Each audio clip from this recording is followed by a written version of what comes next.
NFL.com.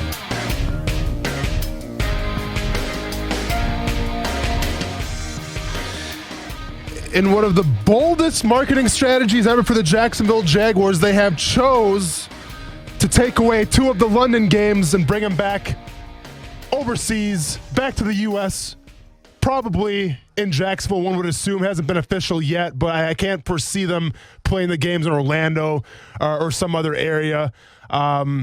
So that's good news if you're a Jacksonville Jaguars fan. Austin Lane, Action Sports Jax, ESPN 690. My co-host Brett Martineau will be here momentarily. Going to put some money in the fine jar, and we'll take care of it when time comes. But to me, that's the biggest story of the day so far, is the Jaguars getting their 2 games back from London.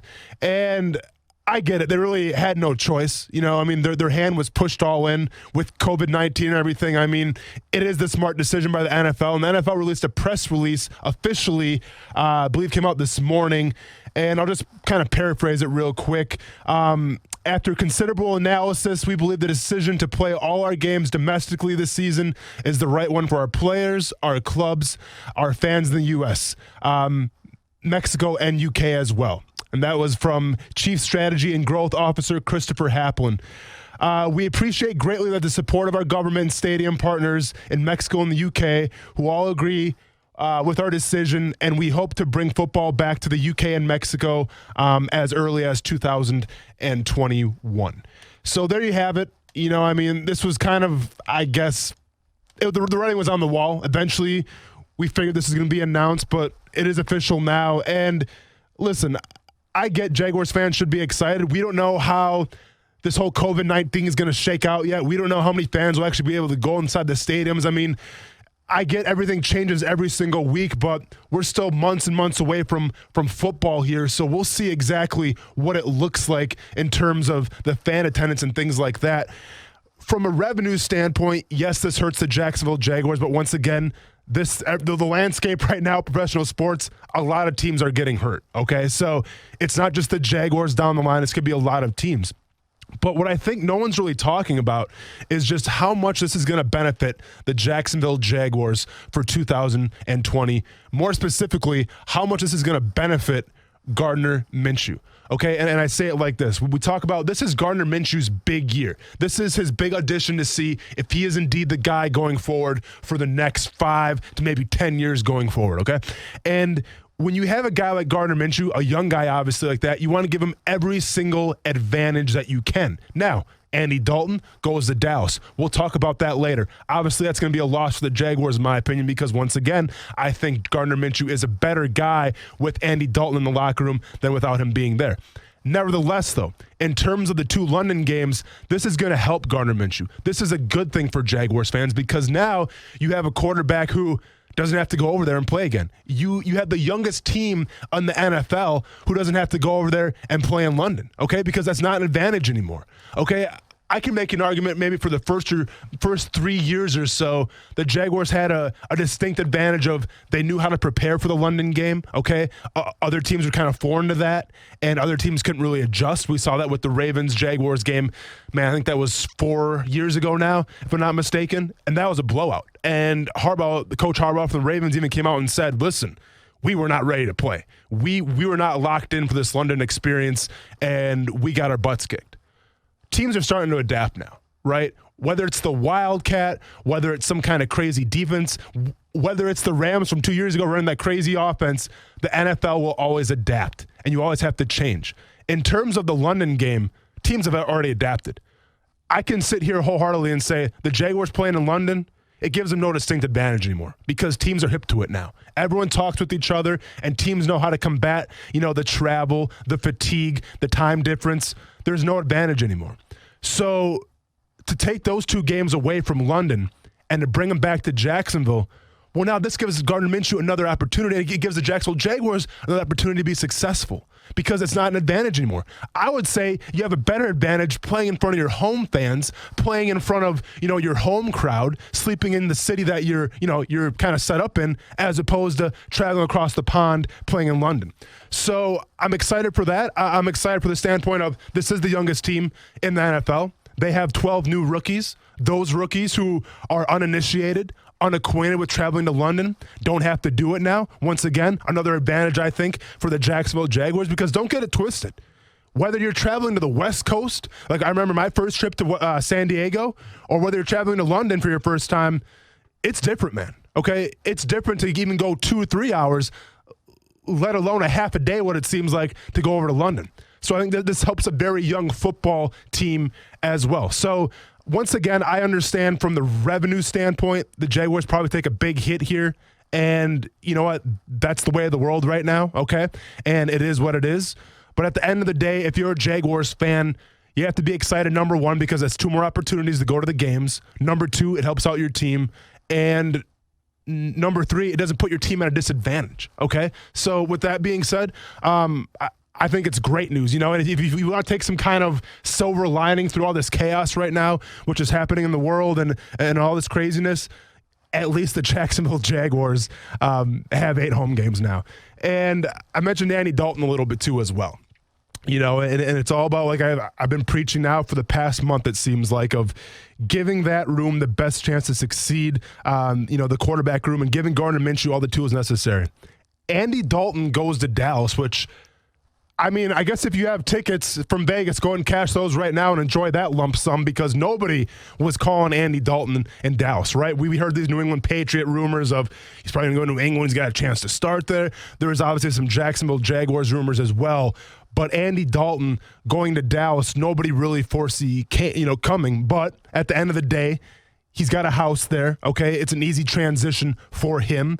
You know, there's still the Dak Prescott contract negotiations going on. Eventually, that will get squared away, I think. So, obviously, Andy Dalton's coming in as the backup quarterback, but he's in a pretty good situation where you have a great offense, you have a great running game, you have a solid offensive line, you have a team that's expecting to make a run this year, and if for some reason where Dak Prescott was to go down, or for some crazy reason he's holding out, Andy Dalton can come in and at least be serviceable for that. So I think from Andy Dalton's perspective, great move.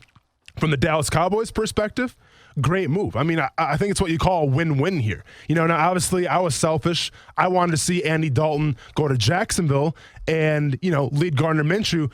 But at the end of the day, I get it, man. I get it.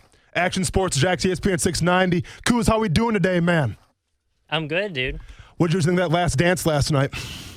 Did you I watch thought it was it? good. Okay. And we're going to do it more when Brent's here. But I'm going to want an apology from you, and I'm going to want an apology from Brent Martineau, because when I kept saying that the Tony Kukoc episode was going to happen, the Tony Kukoc, you know, E60, if you will, was going to take place, y'all laughed at me. Y'all thought Tony Kukoc was just a role player. You thought he was just a bench guy. You thought he wasn't that big of a deal. Well, I've been calling that now for like the past 3 weeks, where the Croatian sensation, man, he had all the hype in the world. He was supposed to be the next dude coming from Europe. Now, obviously, things transpired. He goes to the Bulls. You have Michael Jordan, Scottie Pippen. They were going to let that happen. But I can't wait to put it in Brent Martineau's face, because I wish we could go back in time, because I wish we had sound bites of you guys laughing at me every time I brought up Tony Kukoc. I liked how no one could actually say his last name in this episode. So here's the thing. Growing up, it was Tony Kukoc. Okay, like that's the way I've always pronounced it. That's how I've always heard it. They play the draft, Tony Kukoc, and then an old coach, Tony Kukoc. I was like, some of his old teammates, Tony Kukoc. Yeah. Hey, man, what's your name? And if people are messing it up, correct them, Tony. Like, I get it, man. You possibly come from a country where, you know, they're a little more chill about name pronunciation, and they're maybe like a little more humble with it.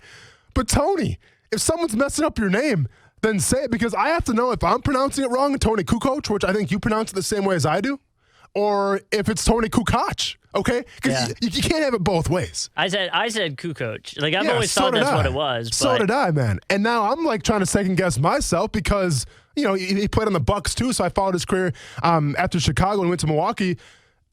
I want to make sure I'm doing him right. Like, I mean, right. I don't want to do him a disservice by mispronouncing his name, but we'll get into that a little bit later. Great episode, though. Probably my favorite episode so far, because to me, it had the most nostalgia. You know, it had the most things where I remember as a kid and being like, oh, yeah, That makes sense. And I can't wait to grill Brent about Larry Bird, too, because we might have saw Larry Bird a total of, I don't know, a minute in last night's episodes, set aside from Magic Johnson, who was kind of stealing the show a little bit, him and Michael Jordan going back in practice and everything. I enjoyed that. Yeah, man, but once again, we'll get into it later. I kind of like the Isaiah Thomas angle on it, too, because he definitely deserved to be on that team, like performance-wise. But then you look at it, like, and his coach was the one that was coaching the Olympic team. So it's like you want to see that. And then you got, you look at it, you see that he had not issues, but they got into it with Magic Johnson. He got into it with Larry Bird. He got into it with Pippen and Jordan. So it was like, chemistry-wise, would it have been a fit? I don't know. But when it's the USA team, you're supposed to have the best of everybody. Yeah. But, I mean, imagine, the scene where they had him doing the practice and they're going at it and Magic Johnson's like, you need to be Air Jordan or you're about to lose this game, and he does. Yeah. Could you imagine if Isaiah Thomas was on the opposing team? Like, I don't think that bus ride would have been as funny as they all made it out to seem. It's a possibility, man. I didn't grow up a lot with the bad boys, okay? So, like, I know about them, reading about them, watching, obviously, like, the E60 that they had about them and everything. But, like, that wasn't in my era. Okay, so I don't really know what kind of guy Isaiah Thomas was. All I have to go off is what, his peers tell me about him. And yeah, obviously the guy seemed like kind of an a-hole a little bit. But I wonder if more of it was guilty by association, right? If it was like, well, look at the team that he played on. They were all kind of had that demeanor, okay? So maybe he's guilty by association a little bit. But I'm not going to lie, man. And listen, I'm not the biggest Isaiah Thomas fan because, once again, coach Milwaukee Bucks and didn't go so well, let's just say that, to say the least.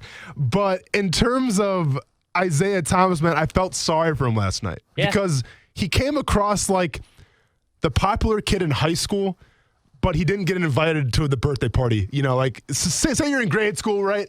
And this kid's having a birthday party, and he's got a pool at his house, so it's going to be absolutely off the chain, and it's going to be legit and everything. There's going to be, piñatas there. There's going to be a pool party. There's going to be a rotisserie giant pig, if you will. It's going to be a pig roast. Like, it's going to be the bells and whistles of the best birthday party of all time. I don't know. Maybe NSYNC or Backstreet Boys are going to be performing there, too, back in the day. Not obviously now, but back when they were really popular. It's going to be off the chain. You said that because there was a Justin Timberlake in the... We'll get into that later. I had an issue with that for sure. But my point is, imagine being that kid, and everyone's going to the party, man. Like, the most elite of the popular kids are going to the party. But for whatever reason, man...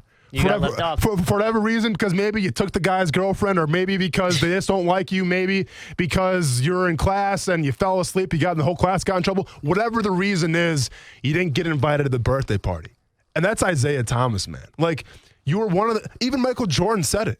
He was one of the best point guards ever. He said behind Magic Johnson, Isaiah Thomas is probably number 2 of the best point guards of all time. And you don't get invited to the biggest birthday party of all time? You got to sit behind and just hear about it at school the next day? That's a rough one, man. Okay? And once again, I don't know as Isaiah Thomas personally. I didn't really follow his career, obviously, because he's before my time. But I felt bad for him, man. Now, I thought he had it with class, but I felt bad for him. So, I agree, and obviously the whole thing was great too. For me, it's cool. Like I said, for a lot of it, I was not even born, or I was like 1, maybe like between the age of 1 and like 9. Yeah. So like going through it now and seeing the way it is, it makes you even realize like the younger kids today are going to see Charles Barkley as this quirky dude on TV, and can't pronounce names right, and has trouble with this, does this, has a bad golf swing. The dude was a baller. And he got just kind of overshadowed because Michael Jordan was around. Well, exactly. And I'm glad, like, listen, this documentary is doing a lot of good for a lot of people, okay? It's showing the behind the scenes, obviously, but it's also showcasing guys, especially from older generations, where the new generation of basketball fans may not know. And you're right, Kuz. People see Charles Barkley. They see him on TNT. They see him on Saturday Night Live, kind of this clown-like guy. Don't really know a lot about his game or anything like that. And that documentary showcased just how good Charles Barkley was. Because keep in mind, he was the MVP that year, okay? Not Michael Jordan, Charles Barkley. So, yeah, there you go. But, hey, when we come back on the show, let's go to break real quick, Kuz. But when we get back, Cam Newton's still on the market. A lot of Cam Newton fans out there right now. Does he make sense for the Jacksonville Jaguars. The Newton theory. The Newton theory, I like that. And if he indeed does come to Jacksonville, how long will it take me to grill him on his Instagram font? We'll get into that. Also, are there any other backup quarterbacks right now in the NFL and free agency or on a roster that would make sense for the Jacksonville Jaguars to bring in their locker room to try to elevate Gardner Minshew's play? We'll get into that next on ESPN 690. Action Sports Jacks with Brent Martineau on ESPN 690 is brought to you by Best Bet Jacksonville and Orange Park. Now, the First Alert forecast on ESPN 690. Mostly sunny and very warm today. The afternoon high near 90 degrees. Join me beginning at 5 p.m. for CBS 47 and Fox 30 Action News Jacks from the First Alert Weather Center. I'm Chief Meteorologist Mike Burrish. Weather is brought to you by Beard's Diamonds. Say thank you to your quarantine queen this Mother's Day with a one-of-a-kind piece of jewelry from Beard's Diamonds. In these unpredictable times, one thing you can always count on is Navy Federal Credit Union. Our dedication to our members and employees has been going strong since 1933. And we're here today with the services you need to keep yourself financially steady. Like refinancing your auto loans to reduce your monthly payments and get cash back. Or the ability to manage debt with credit cards that have no balance transfer fees and low APRs. And if you're thinking about savings, we have accounts with rates that are twice the industry average. As always, you can access and manage your account 24/7 from our mobile app and our website. There are a lot of unknowns these days, but one thing you can always depend on is our commitment to serving you. Anytime, anywhere. Because we know our members are getting ready for a better and brighter future. Navy Federal Credit Union. Our members are the mission. Insured by NCUA. Message and data rates may apply. Results of Navy Federal's 2018 member giveback study. These can be unsettling times, but CGC Water Treatment wants you to know that they are there for you and your family. CGC Water Treatment has 50% savings for you. Purchase a Premier Softener and save 50% off a K5, Connecticut's premier reverse osmosis system. When the shelves at the stores are empty, it's a great feeling to have purified water right at home. Call 904-694-2242 or visit cgcwater.com. CGC Water Treatment, your local independent Connecticut dealer. This is a CMG Open for Business report. During these changing times, it's challenging for businesses across North Florida, big and small, but businesses are adjusting to meet your needs in a safe and comfortable way. Here's today's list of businesses that are open for you. Oceanside Cleaners, Bowers & Associates Elder Law, First Coast IT, American Dock Builders, Crane Contracting, Thompson Select Cabinets. If you're open for business, let us know by emailing us at openjax@cmg.com. Together, we're getting through this. Tire Outlet, the local name in tires that you know and trust, is now offering mobile installation. Tire Outlet mobile installation is safe, no hassle, quick, and same day at your home or office. A Tire Outlet professional will bring and install your tires right on site while staying safely distanced. The only thing easier than getting new tires with mobile installation is making the appointment. Call 904-600-0089 to reserve an appointment. Tire Outlet is part of the First Coast community and is in this with you. The economic difficulties caused by the current pandemic is affecting the survival of local small businesses. Many have had to close or greatly reduce operations. How well prepared are you to gear back up once conditions begin to improve? Will there be enough working capital to do so? Take advantage of this time to participate in a SCORE webinar or meet virtually with a counselor to get some ideas on developing a business recovery strategy. Register for a webinar or schedule a confidential mentoring session at jacksonville.score.org. Hey, it's Goose from Action Sports Jacks on ESPN 690. Now, I know there's a ton of ways you can listen to the show, but did you know one of the ways is through a smart speaker? Yes, the Google Home, the Amazon Alexa. It's pretty easy to do. Just tell either of them to play ESPN 690. Try it out weekdays from 3 to 6 p.m., and you can listen to Action Sports Jacks. This is not the year the graduating class of 2020 wanted or expected, so we're asking for your help to make sure they get recognized. Whether it's a student athlete that's committed to play college sports or a kid who's missing out on graduation, visit ESPN690.com to nominate them for a shout-out. Then listen weekdays at 4 p.m. to Action Sports Jacks to hear Brendan Austin give them the props they deserve. Our normal way of life has been changing quickly due to coronavirus. New rules to follow, and basically all sports have been put on hold. Heck, you might even be working from home. Hey, everybody, it's Brent Martineau. If you're not in the car from 3 p.m. until 6 p.m., check in on Action Sports Jacks on your smart speaker. Tell your Amazon Echo or Google Home to play ESPN 690. First Take, Your Take with Jason Fitz. Who should be the highest paid athlete in all this? We're not even having a Super Bowl conversation about, the defensive side of the football. What we do know is that the conversation about the quarterback always rules every conversation about the NFL. As we're going to have this conversation about who wins the Super Bowl, then what's next? What's next for Patrick Mahomes is a payday. First Take, Your Take with Jason Fitz from 1 to 3 Eastern on ESPN Radio and ESPN News.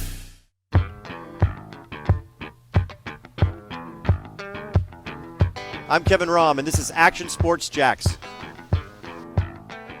Part of this is kind of led him to the Cowboys in a way because of what we're all dealing with this pandemic going on. And I don't know if he wanted to uproot his family and go somewhere new and start over and have to worry about everything a starting quarterback has to worry about.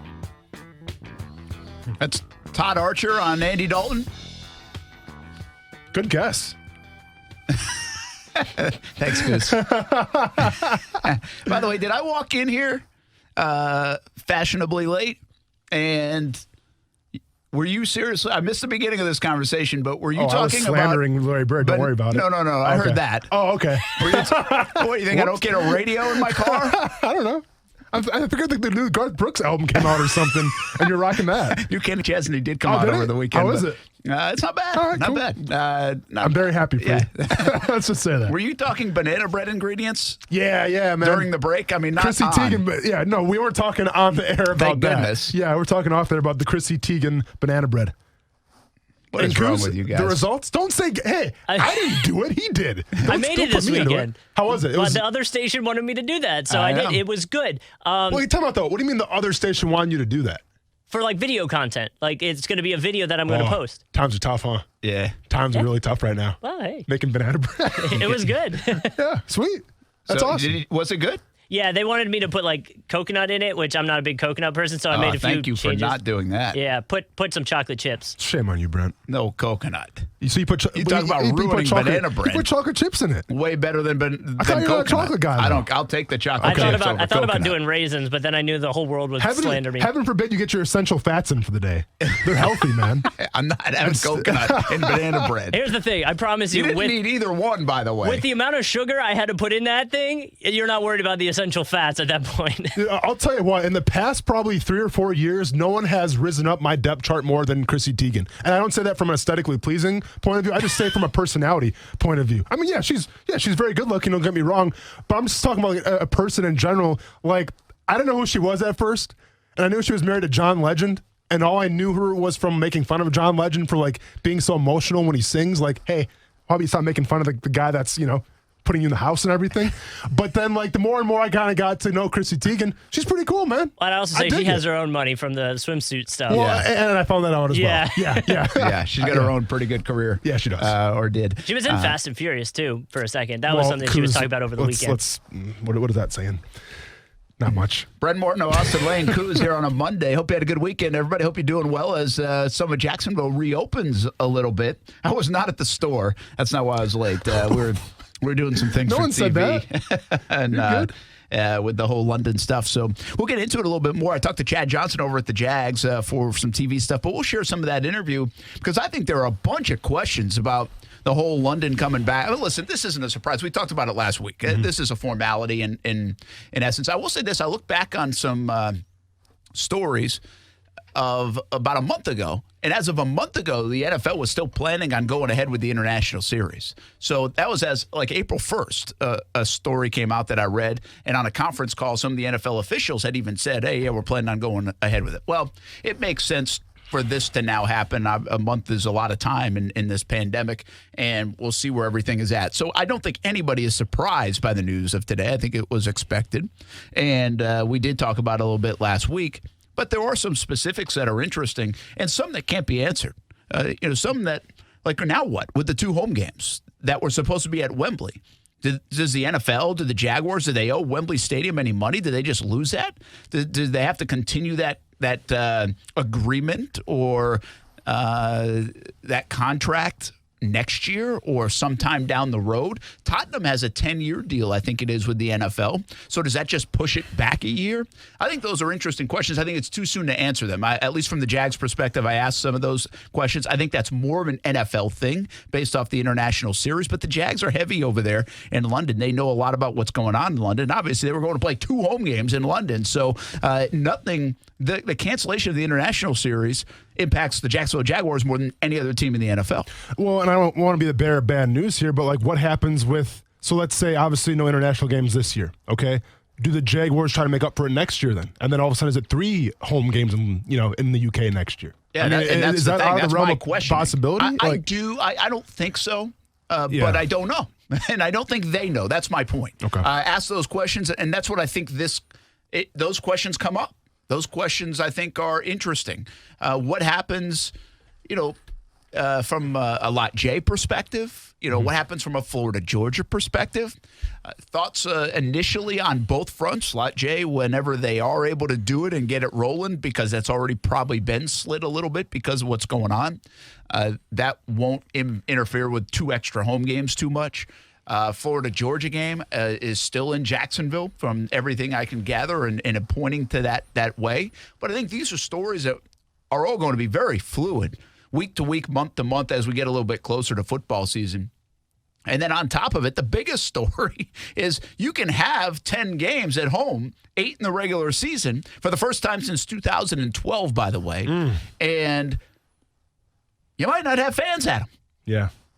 And not because they didn't buy tickets. Yeah. You might not be allowed to. And that's reality. So we heard from the Miami Dolphins today, I think, on Good Morning America.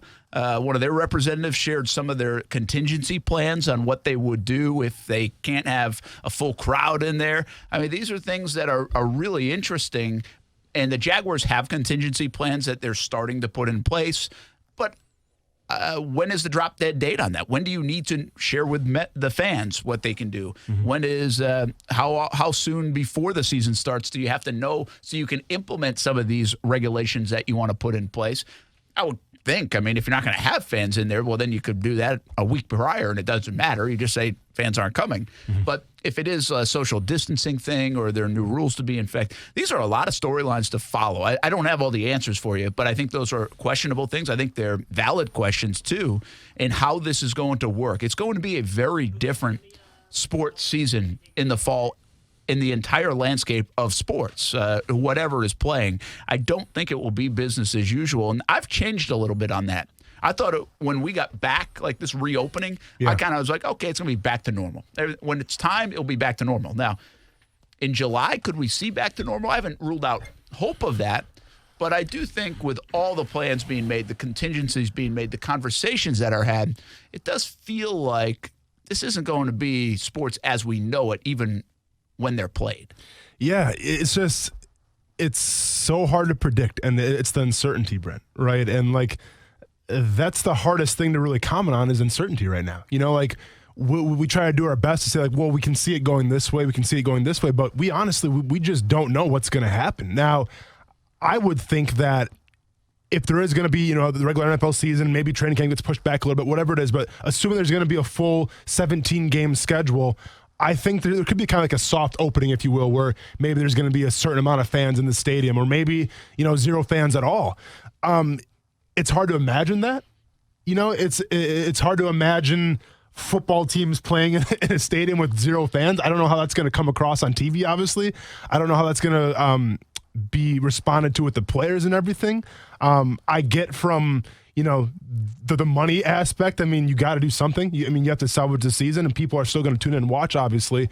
But I'm just trying to picture what the landscape would look like. And having no fans in an NFL stadium, man, I just don't know what that's going to be like. Yeah, it'll be really strange. Yeah. Absolutely. But real quick, we'll talk more about this as the show goes along, and you're welcome to jump in. What are your thoughts on 2 more games coming back to Jacksonville? Are you excited about it? Are you yeah, whatever, you were going to take those games anyway? Are you buying season tickets with the whole idea now that there's a refund possibility? So we'll go over some of the things that the Jags implement. And I will say this. Listen, the Jags are an easy punching bag sometimes. Mm-hmm. I looked at the press release, and I thought the Jags did a pretty darn good job of thinking about the people in Jacksonville, the fans in Jacksonville, of how you can try to get to football games. You can try to enjoy the football season, but also the fluid nature of the pandemic with that top of mind for people, for consumers. And so I think they did a pretty nice job of it. And the biggest one is refund rather than credit. I think some people thought, hey, if I buy a season ticket and we don't have a football season, am I going to get my money back, or is it just going to be a credit? Mm-hmm. And I think that's a big deal. I think there's a big difference for people to say, okay, you can use it toward next season, or you give me my money back. And it's going to be a refund up until, I think, maybe it's a week before the season or something like that. So I think even that alone is a pretty good deal. I wouldn't say deal. I just think it's pretty good from a Jags fan perspective. Mm-hmm. If I'm thinking about it, well, then I can say, hey, at least if something does happen, my money's not at risk. I can get it back. No, listen, and here comes corporate show Austin Lane hyping the Jaguars a little bit, but I absolutely agree with you in terms of they did not have to do the complete refund, okay? Because right now the big story, one of the big stories in baseball is teams not doing the full refund, teams doing the credit. And spoiler alert, there's a lot of fans right now that are pissed off from the standpoint that they feel like that they kind of lost their money a little bit, and now they have to try to work around their schedule. Hopefully, the season comes back to go to a baseball game. Yeah. It's happening in LA, it's happening in Milwaukee. I think a couple more MLB teams are starting to take note of that too. So I think it's a great move by the Jacksonville Jaguars. I think it's classy, and I think that, listen, I get it. There's been a lot of bad optics lately with the Jacksonville Jaguars, and they probably deserve it, to tell you the truth. But giving the full refund, man, and we'll see how other teams kind of react to this whole thing going on, but giving a full refund to the fans like that, I can appreciate that. And think about all the longtime fans, right? There are a lot of folks that have been season ticket holders for 25 years. Mm-hmm. Well, they're probably in the older category. I don't know how old, but I'm just saying older category. Well, this pandemic puts people that are a little older at risk, more so than people that are younger. We know that. And they have, one of the options is, hey, if you don't want to, because if you have, I think, some health issues and you can't buy season tickets this year or not comfortable doing so, you will have the option to buy your seats next year. Mm-hmm. So even those kind of things. I thought it was a really well done. We'll go over some of them. If you have questions about it, 904-362-9901. We'll tell you how to get more information. And there's still a lot of unknown, like we said. But Jaguars will have all their football games here for the first time since 2012. I mean, hey, listen, I don't mind London. I've been over there a bunch. I think there are some parts of London that actually make sense more so than diehard fans want to admit. I'm not in love with the two games over there, but I am really excited to have all the games here. Yeah. I mean, for the first time since 2012, and you hit on a great point at the top of the show, and we'll talk about it a little bit more. This is a young football team. They have 30 guys out of their 90 on the roster that are rookies right now. I mean, there's not going to be 90 guys when the season starts, but they have 30 out of 90. That gives you an idea. And I'm not talking about the second-year guys. It's a young football team. It certainly helps having the games right here at home, I think, this season for this football team, for Doug Marrone to win. So we'll talk a little bit more about it. And again, your thoughts are more than welcome.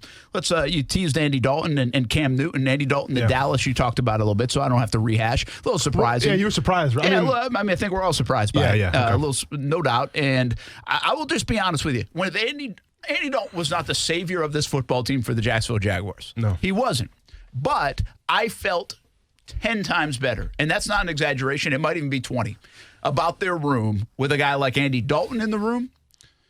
Go along with Minshew and Dobbs and Luton on the practice squad, in my mind, I felt so much better than a room where right now I see absolutely minimal experience out there. I think there was something to that. Now, listen, Jay Gruden knows what he's doing. He's been around for a long time. Doug Marrone's been around for a long time.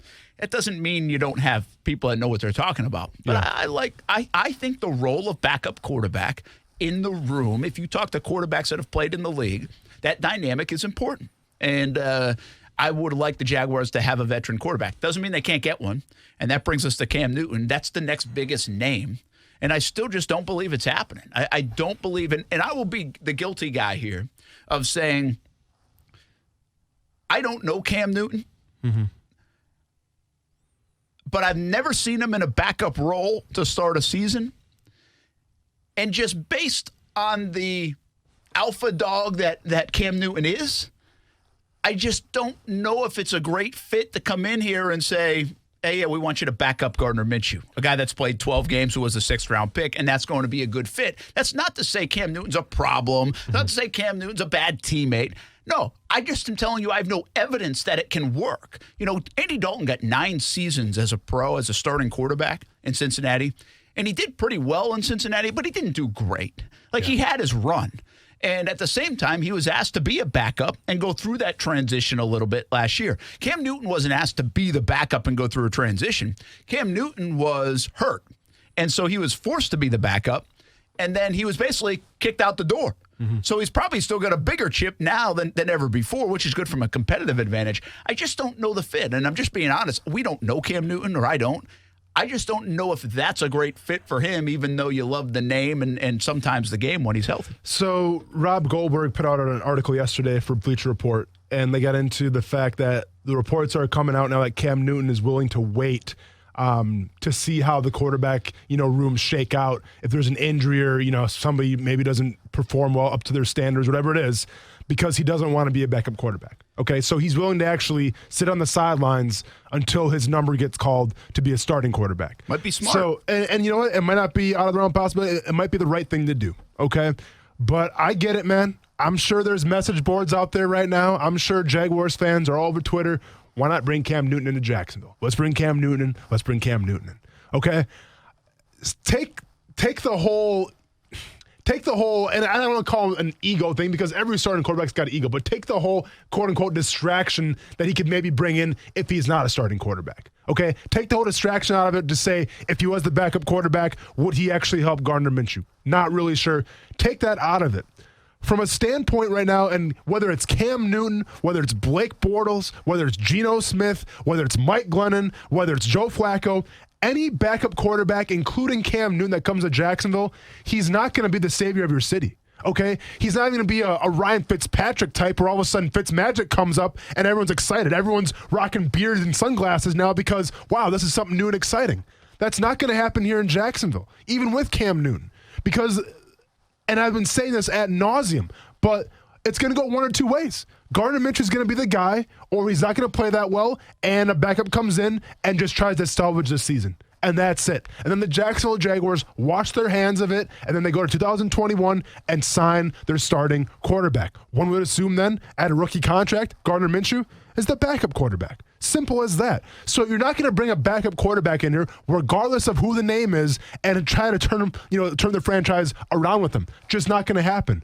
The only reason why I wanted Andy Dalton here was not for his on-the-field performance. I could care less, to tell you the truth. I just wanted Andy Dalton here to help Gardner Minshew. Andy Dalton, I think, wasn't going to come in if Gardner Minshew, knock on wood, gets hurt or plays horrible and turn the season around. It just wasn't going to happen. So with that being said, Cam Newton would probably want more money than Andy Dalton. So I don't want to see Cam Newton in Jacksonville because it's a one-year thing at the very most. You're not going to sign him to a long-term deal. None of these backup quarterbacks.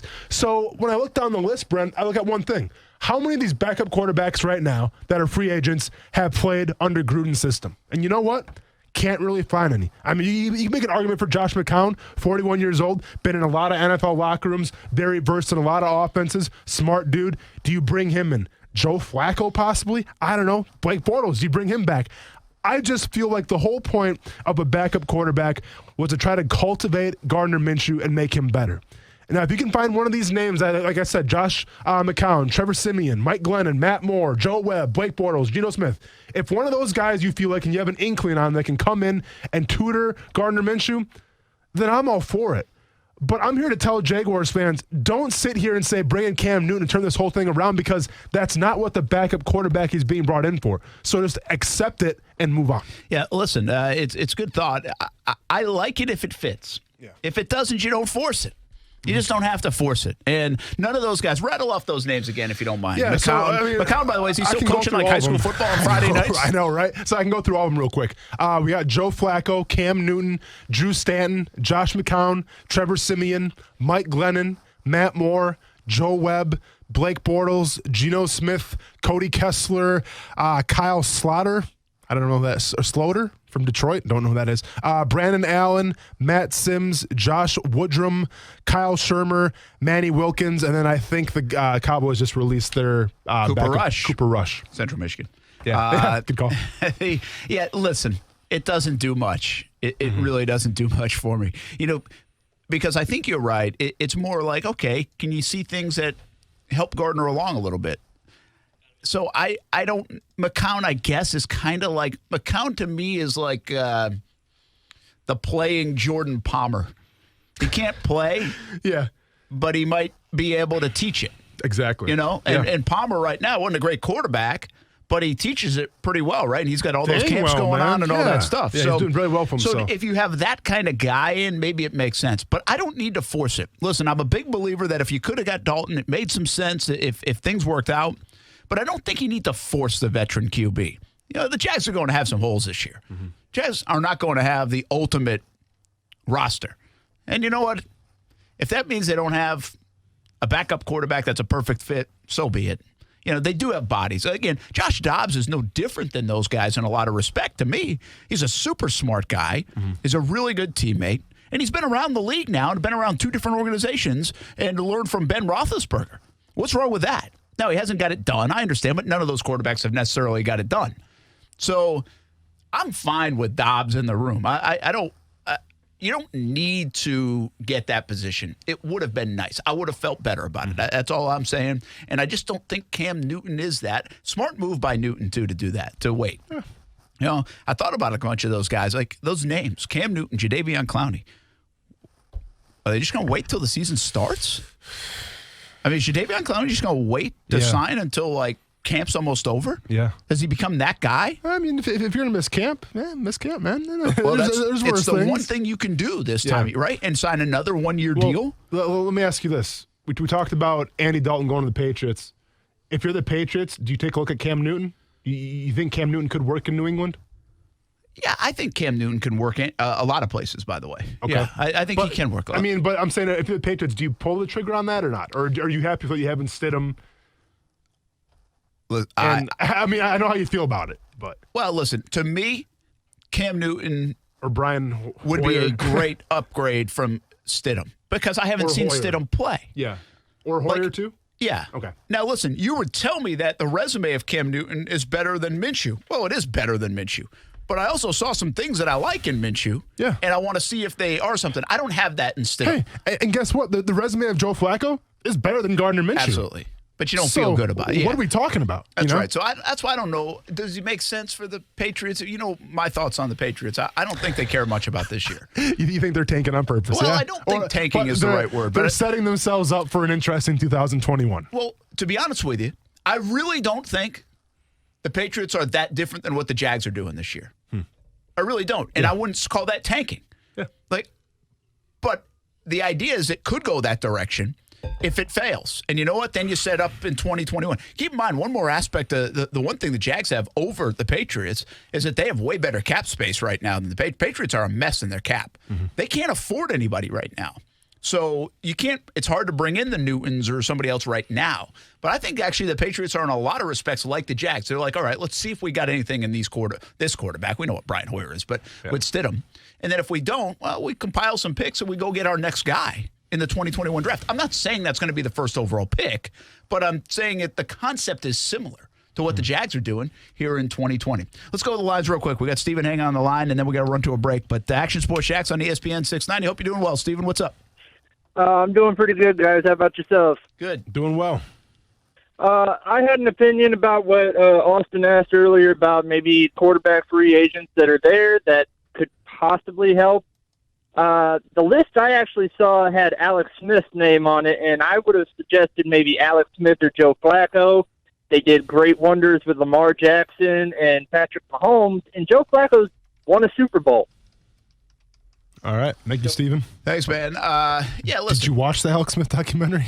Yeah. I don't know about him playing football. Great story, but I don't think about playing football. I don't know if I'd be comfortable with that. Listen, Flacco's interesting, but I don't get the sense even Flacco's the great teammate guy. Yeah. You know, They got rid of him quick in Denver. He's now been kicked out of 2 organizations and said, hey, you're not any good anymore. Well, you kind of felt the way, I mean, he was great with the Ravens, and Coach Harbaugh said like he was great with grooming Jackson. I think in Denver it was a little different with Drew Lock and everything, where I think Flacco thought he was the guy going forward, who's this Drew Lock kid. Yeah, so there might have been he was vocal about that. Yeah, so there's a little animosity there built up. So that was kind of a bad look for Joe Flacco. Once again, these are 2 guys that I don't think have ever played in Gruden's system. So from a knowledge standpoint, can't really help Gardner Minshew. One could think if Joe Flacco comes to Jacksonville, how are him and Gardner going to get along? I don't see it. Yeah, he seems like the surly type, He's the old curmudgeon-y now, and I don't know if whatever. We'll see what's up with Flacco, but I feel like he's almost done. He feels like he's 39, not 34. Yeah. Which is really weird with the Joe Flacco situation. Listen, with Alex Smith, man, if the guy plays again, I mean, that's awesome. Like, that'd be fantastic. But, you just... From a reliability standpoint. Listen, I saw. I mean, did you watch the? I didn't watch the whole thing. I've only seen part of it. For some reason, I didn't get to it all this weekend. But yeah, man. I mean, let's just say that guy's been through a lot. Yeah. Okay. That guy's been through a laundry list of a lot of stuff. Hey, when we come back, Leonard Fournette's option not picked up. Today would have been the day to do it. Not picked up. No surprise there. But when we look back on the 2017 draft, not a lot of guys' options were picked up. Is that a change in the NFL mentality in the front offices, or is it a bad draft? Talk about it a little bit next. Coming up, Action Sports Jacks on ESPN 690.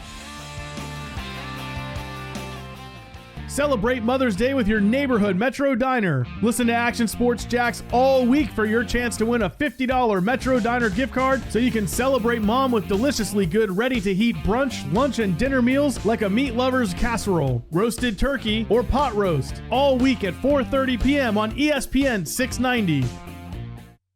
It's times like these that remind us all of how precious life is and how our love and relationships are what really matter. At Diamonds Direct, we believe this. Your love and well-being are truly our passion. That's why we've decided to temporarily close our showrooms, a decision rooted in caution and compassion. But rest assured, we are still here for you. Diamonds Direct's experts are behind the scenes helping customers 24/7, giving you access via text, live chat, email, or our special customer hotline that you can call anytime. Remote shopping options and expert guidance are always available, and our commitment to serve you is stronger than ever. Please visit diamondsdirect.com for more information or to start a remote shopping appointment. At Diamonds Direct, we're honored to be the symbol of your commitment to each other. And while we wait during this uncertain time, we encourage you to be safe, cautious, and courageous as we look forward to better days ahead. It's still your love, our passion, and nothing can change that. Not now, not ever. J. David Tax Law wants you to know that they are here to help individuals and businesses with tax debt issues during the coronavirus pandemic. Hey, everybody, this is Brent Martineau. Tax problems can be extremely stressful, especially now. If you owe a tax debt, there are new programs available that can help reduce or eliminate your IRS or sales tax burden. These programs expire on July 15th, so don't wait. Get the help you need with tax debt, payroll taxes, bank levies, wage garnishments, tax liens, and unfiled returns. With a $1 trillion economic stimulus package on the way, the IRS will be collecting an unprecedented amount of tax debt to fund this historic initiative. At J. David Tax Law, only highly experienced tax attorneys will represent you. Never trust your tax situation to anyone you can't walk in and look in the eye. If you have federal or state sales tax debt, have a sit-down with J. David Tax Law. Your first step is a no-cost consultation. Call J. David Tax Law at 904-507-4777 or go to jdavidtaxlaw.com.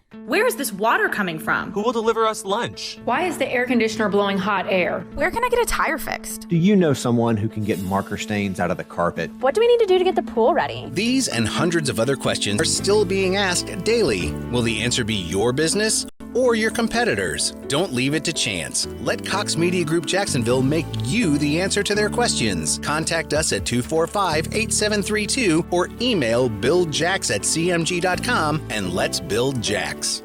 Chronic or acute pain doesn't just disappear during a crisis, and neither does Cora Physical Therapy. Throughout this time, Cora remains dedicated to your health and safety. With 15 Jacksonville area clinics, Cora Physical Therapy provides quality care wherever you're most comfortable. In clinic, where we disinfect after every touch. Telehealth gives you remote access to licensed therapists, or Cora therapists will even come to you. We are grateful for our patients' trust and our clinicians' bravery. What matters most is your health. So Cora provides care anywhere you prefer it. Learn more at coraphysicaltherapy.com.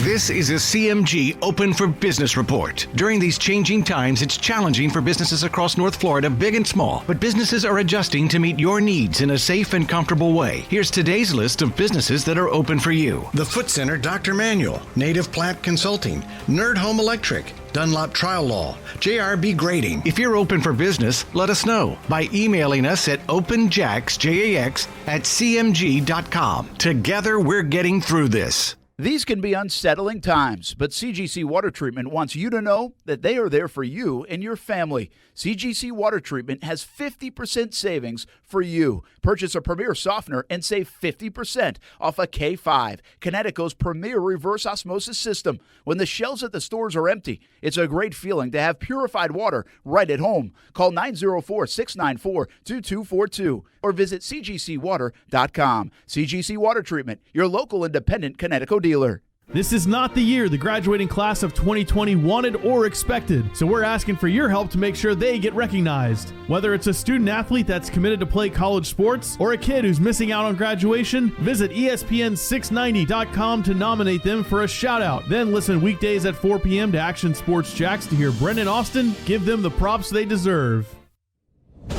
Brent Martineau. You see him every day on CBS 47, Fox 30, Action Sports Jax. Austin Lane. He's a former Jag star and current MMA fighter. Broadcasting live from the Anajar and Levine studio. This is Action Sports Jax on ESPN 690 and ESPN690.com. Yeah, well, obviously that was big news this morning. We've been working hard since we started our work from home routine, connecting with our fans, talking with them, understanding how they're feeling. Today, I'm sure you can imagine the phones are ringing. Our staff is still able to execute on picking up those calls. And, our goal from day one is pack TIAA Bank Field for every home game, make sure it's a home field advantage for our team. And today we learned we have 2 more opportunities to do that. That's Chad Johnson, Senior Vice President, Sales and Service over at the Jacksonville Jaguars, and talked to him really just within the last hour or so. That's why I was a few minutes late doing some TV stuff and getting that interview. And interesting, he answered or tried to answer some of the questions that I had about the whole London games being canceled and coming back, and a lot of it's still very fluid. But the biggest thing is, hey, there are 10 games now. If you want to watch, I thought it was cool because I said to Ty, the kids, both at the same time. Kaylee didn't honestly react too much, but said to Ty, he was like, yeah. Like, he was excited about it. Nice. I was like, he doesn't usually say anything. And so I was a little surprised to hear that. And there's no reason not to be excited about more football games. And as right now, right, any kind of games that you can go to, just the thought of it is kind of fun to think about. Mm-hmm. So it'll be interesting. There's so much. This is going to be such a unique year that I just don't – there's no blueprint for it. There's no precedent for it. And I don't think there's anything you can even measure to it. Like year to year when it comes to ticket sales, right? You could see this influx of ticket sales because people can't wait to do something. Mm-hmm. You could see this, oh, wait a minute, not so much in empty stadiums. 1, because they might force you to do it. And 2, because, well, people might not have the dollars to be able to do it. So it will be so fascinating, much like this last 2 months where the pause button has been hit, and much like this time we're living in is an historic time regardless of what is happening. I mean, we know that. It'll be something talked about for 20, 50, 100 years. I do think these seasons, how people respond to them in Major League Baseball, NBA, but this football season, because it's the king sport, will be documented for years and years to come, no matter how it plays out. Yeah, and it's interesting, too, because heaven forbid something like this happens again, right? Because this is kind of the blueprint now of what to do if something catastrophic like this ever happens again. So, it's something to really keep a close eye on. Obviously, it's going to be documented like you just said, Brent. And listen, we don't know what it's going to be like, what we talked about. We don't know what the future is going to bring, but it's going to be a season to remember for sure, just because it's probably going to be the only one that's going to be like this, right? So it's, the documentaries, the E60s, the ESPN 30 for 30s, they're probably going to all be out in full force in the next 20 years or so. But it is going to be interesting to keep note, just because if something, like I said, if something happens again, you kind of have that blueprint of how to do things. All right. I want to talk real quickly. This doesn't need a lot of conversation, but Leonard Fournette's right after the show Friday, I think it was reported, and which I didn't even really think needed to be reported because I thought it was kind of obvious. Leonard Fournette's fifth-year option was not picked up by the Jags, was not going to be. They had until today to do it, and they didn't. So no surprise. But what's really interesting is out of the top 5 picks, only Myles Garrett, who, by the way, had one of the most controversial things happen in recent memory in the NFL, swinging a helmet at a player and getting suspended for half the season. Yeah. His, because he has had success rushing the passer, his option was picked up, but the 4 out of the top 5 guys were not. We've now seen other players in that draft in the top 15 not picked up. Many of them have not been picked up. What does that say? Does that mean that second contract is not what it used to mean? Did these guys fail? Were they just bad picks? Was it a bad draft? What's your take on all these 50-year options not being picked up? I mean, that's a nice luxury of the club. Now, it also could mean the new CBA reads that thing is now guaranteed. It's different. It's not just, hey, the only way we'd have to pay you is guarantee-wise is if you're injured and you can't pass a physical. That was the protection for the player. But if the Jaguars wanted to pick up Fournette's option, as long as they were confident in the injury part, which that's debatable, but if they were, then you could pick up the option and still release the player at the start of the league year next year and not have to pay him. Yeah. Well, now you can't do that. So real quick about that draft, the 2017 draft. I mean, was it a bad draft overall? I argue and say it is actually a pretty good draft. We got guys like Christian McCaffrey, Jamal Adams, Patrick Mahomes, Marshawn Lattimore, Deshaun Watson, Marlon Humphrey, Tre'Davious White. Those are some pretty solid guys. Well, you got some superstar guys, yeah. Yeah, and then, I think you had TJ Watt go later in the, I think like 30 or something like that he went. So the talent was there, okay? Like, did teams maybe reach up a little bit for a Corey Davis out of Western Michigan when they shouldn't have? Possibly, talking to you Tennessee Titans. But with that being said, I mean, yeah, if you look at the third pick through the 5th pick, you got Solomon Thomas, Leonard Fournette, and Corey Davis. Yeah, all those guys obviously could argue you have underperformed. Now, Leonard Fournette, take it for what you want there, but he didn't get his 5th-year sign, so that can say, you know what, didn't do a good job in Jacksonville.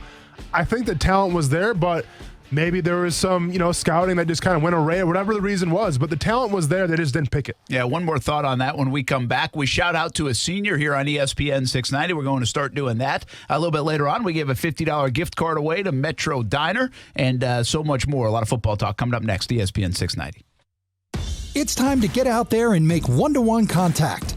Yep, that's what we said. Make contact with the right potential employees. If you're a hiring manager or run your own business, this is the time to reimagine your workforce. It's time to build that talent pipeline you've never had time to focus on building. Career Builder can help you match your business needs with over 140 job seeker profiles. These are proactive job seekers who have the time to research and care about your company and its culture. And when you're ready to hit reboot, Career Builder will help you staff up more quickly with a 98% match rate, meaning Career Builder matches your open roles with vetted, qualified candidates right to your inbox. Visit hiring.careerbuilder.com to view our products, post a job, get insider advice, and let our technology connect you to top talent. Now, more than ever, we're working to support the mainstream American workforce and to help you rebuild fast. Visit hiring.careerbuilder.com. Career Builder, we're building for you.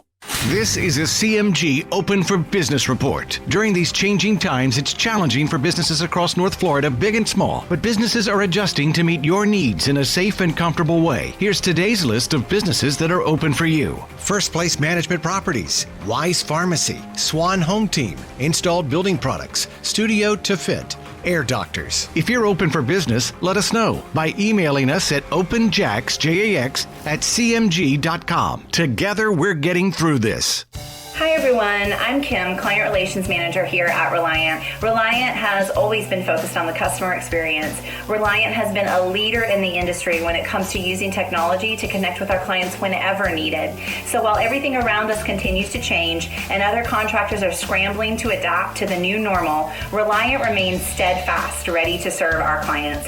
Our client coordinators are available to discuss your roofing, solar, and hurricane shutter projects, so give us a call today. Say hello to your new secret advertising weapon, your own branded mobile phone number. StarStar Mobile provisions vanity mobile numbers prefixed by ***, providing audiences an easy way to reach your business. Give it a try now by dialing *** Mobile from your mobile phone. That's ** Mobile. When prospective customers see your offline or online ad and they dial your branded ** Mobile number, ** Mobile helps to convert them through text, voice, and online communications. Give it a try now by dialing ** Mobile from your mobile phone. That's ** Mobile.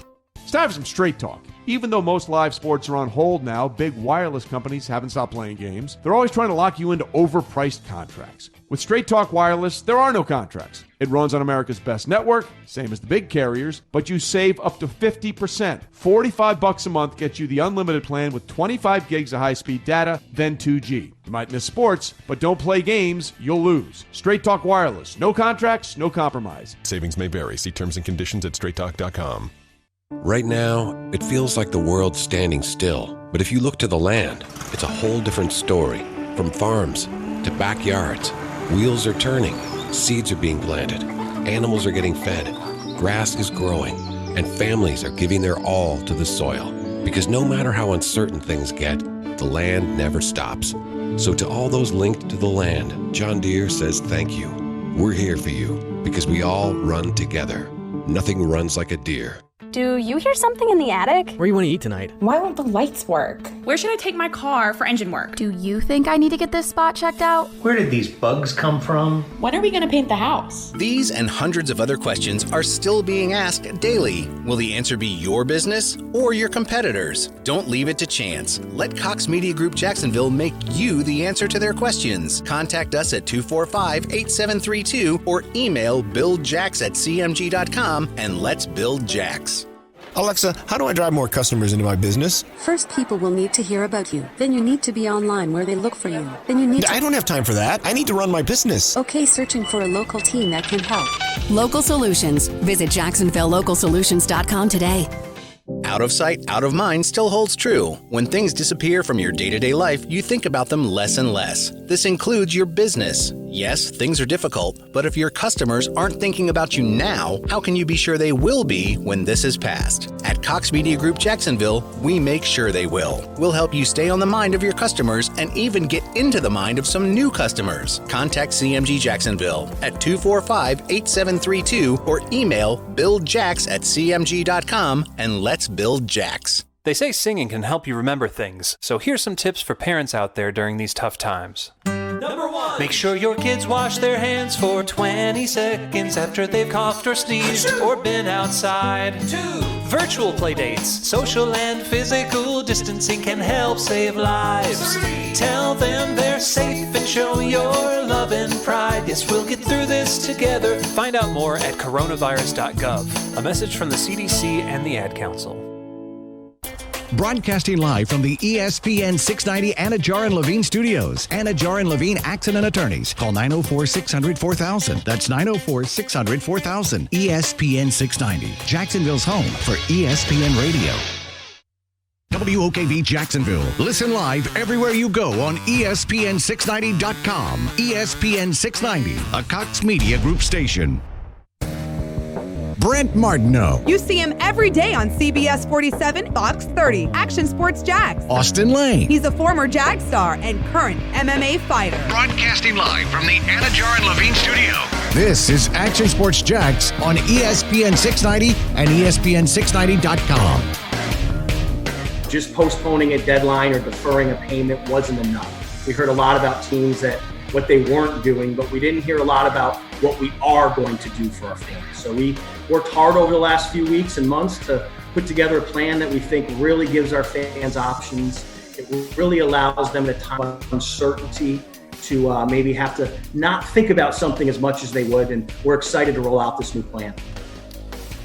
That is Chad Johnson from the Jacksonville Jaguars. As the Jaguars and the NFL kind of make a co-announcement today, in essence, because the NFL first says all international series games are off. That's not just the Jags. There are also going to be 2 other London games at Tottenham, not at Wembley, but at Tottenham. All 4 of those are off. And the Mexico City game, where Arizona was going to be the home team, that is off as well. So that's the NFL's announcement. And it comes as no surprise. Again, I think most of us thought that was going to be the case, but it does become official today, the week that the schedule will be released. And the domino effect there is it means the Jaguars will have 10 home games, 2 preseason games, 8 regular season games. And again, it's worth repeating. It's the first time since 2012 that has happened. And you can get your football fix here in Jacksonville now. That 1 game a season in London has been happening since 2013. This was going to be the first time 2 home games were going to London. And at the moment, it was a 1-year thing. So we'll see where that ends up going. But the other side of it is the Jacksonville Jaguars then released new ticketing information. You know, at first, their ticketing deadline was the end of March. Then they moved it because of the pandemic to the end of April, right around draft time. Well, they even softened that deadline, and now they've made it into June. And even deferral of payments, I think, until late June, June 20th it is. So really given the situation a lot of time to kind of breathe and see where we're at and buy more time for people to make an investment if they're willing to make an investment, given their jobs, given their economic status, all those things. And also it buys a little bit more time for us to find out where we are as a world, a country, and a sports society, if you will, to see if we're going to play games in the fall. It's interesting that a lot of people said to me that, are you kidding? There's definitely going to be an NFL season. Well, I don't think we can take anything for granted right now. I mean, we don't know. We don't know when this thing could resurface, what changes. I think it's way too hard. Do I think there's going to be an NFL season? Absolutely. Yeah, I do. But I just don't think we can unequivocally say, yes, there's going to be an NFL season. The bigger part of that is, will there be fans in the stands? And that is the curiosity of most people. How different will this football season be? We'll have more with my interview with Chad Johnson because he's really good on a bunch of different topics. There's a lot of unanswered questions. But the biggest thing is for season ticket holders, for Jags fans. There are 10 games now here at home, which I think is a cool thing, and I think helps a young team. And I want to get into that a little bit more because I want to turn it to Minshew, and something we haven't stopped and really thought about when it comes to Minshew very often, or often enough, that I think is interesting, and that is, how about his track, man? I mean, the fast track that he is on. I mean, if you really start looking back to when he came out of high school and where his college trail took him, from unrecruited by the big 3 schools in Mississippi to all the way to Washington State, and now to a 6th-round pick in the NFL, and now, bam, he is the man, like the unquestioned man, and holding off guys that have played for 9 years like Andy Dalton or superstar names like Cam Newton. Yeah, you know, and listen, am I disappointed that the Jaguars lost the Andy Dalton sweepstakes? Absolutely. But I think that it's almost a fair trade-off in considering that Gardner Minshew is going to have 8 games at home. Okay, now whether there's going to be fans in the crowd or not, we don't know that yet. But all I know is that where Gardner Minshew puts his head during the season, okay, and he sleeps in the city, he's playing 8 of those games in Jacksonville. One could argue last season, Gardner Minshew's worst game, when he probably had the most on the line, if you come with me here, is the game in London against Houston. Okay, that was his chance to try to solidify his starting quarterback role.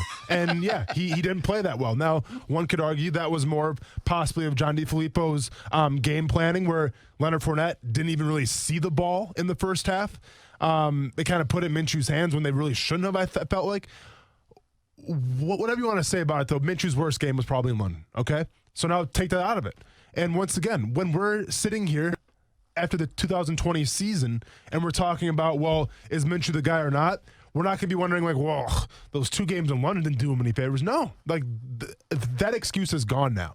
And I'm all for removing the excuses to see if he's the guy or not. You got Tyler Eifert. You got him a weapon at tight end. Now, I get it. There's injury history there. But at least right now on paper, it looks better than it did last year. Okay? You got Chris Thompson coming in, a 3rd down back.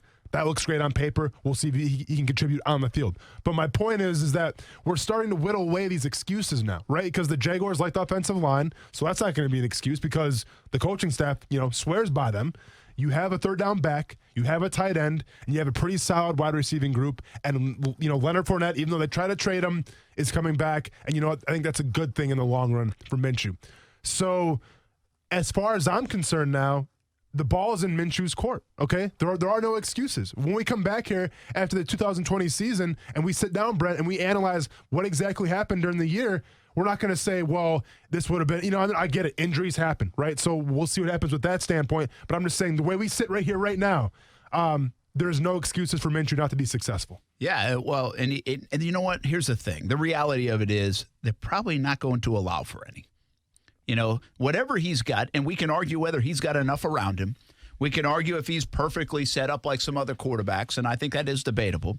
Is he put in the best situation to be successful with a team full of young players and not the most talented roster in the NFL? Certainly people would agree. Well, it doesn't matter. He has to work with what he's got, and this is his chance. It's as simple as that. I want to get back to Minshew in a moment because it will lead us into a different QB conversation. But I don't think we do this enough. Now that the draft and free agency is done, and there are still big-name quarterbacks out there that don't look like they're coming to Jacksonville. We could still be surprised, but they don't look like they're coming to Jacksonville. Stop and think about the track that Gardner Minshew has been on, and in the short time in the NFL, but it goes deeper than that. It's really an incredible story. And I still always say, well, why not think that it can work? I mean, why not put a little faith in this guy, believe in the guy, and, man, what a story we might have in Jacksonville for years and years to come if that is the case. It's a giant if. I understand. I'm not dumb. I get it. I'm maybe a little naive at times, but and certainly hopeful. But it's an incredible story in the making, potentially, right here in Jacksonville with Gardner Minshew. Before we do that, we start something new today that we'll do right around the 4 o'clock hour. Here in Jacksonville. We actually started something similar on TV, but it's not necessarily associated with the radio side, where we want to give shout-outs to seniors. And by the way, find a way to get your senior mentioned. I've been seeing, we've taken a lot of walks around the neighborhood, and you're seeing signs, the neighbors' yards to celebrate the seniors. I saw one yesterday. It was a full door of the picture of the senior and a shout-out to the senior. I thought that was cool. Yeah. And to be honest with you, for me, this isn't just sports related. If you want to give a shout out to the senior, they're in the band, chorus, whatever, chess club, it doesn't matter. And obviously we're a sports show, so if it's sports related, we love to hear that too. And I'm sure that's where we'll get a lot of our interest. Don't get it twisted. If it's also band related, I love to hear that as well. Especially if you play the sax. Baritone saxophone, baby, let's go. Or now most recently the guitar. Yeah, a little bit. But here's the thing. We want you to participate, but you got to help us out. We want to give these folks a shout out. They deserve it. They've earned it. And I know this has been such a unique year for so many seniors on the college level and also the high school level. All you have to do is really simple. Go to ESPN690.com. ESPN690.com. You can highlight your senior and share some of the information. Now, we'll also say you can do it on the TV side. That's sports@actionnewsjax.com. And you need to send a picture for that so we can put them on TV, but similar type of information. So a couple ways to do it. For the radio side, though, you got to go to ESPN690.com. And we want to give a shout-out to Jade Thompson from the Foundation Academy. Mom is Rachel Thompson, and she had a message to share. I'm so very proud of you and all you've accomplished thus far and cannot wait to see what life has in store for you. Love you. That's from Mom to Jade Thompson. So Rachel Thompson to Jade Thompson from the Foundation Academy. Congratulations on completion of the high school career, and good luck in the next phase. It's as simple as that. I like that, man. A little love. Yeah. From Mom to Jade. That was well put. And you know what? If it's bad, then I'll shock it. Yes. I'll shock it. I'll shock the crap out of it. We're waiting for the message from Mom. You forgot to do your laundry. Exactly. That's probably been said too. Oh, if it's anything like my house. Come on. Oh yeah.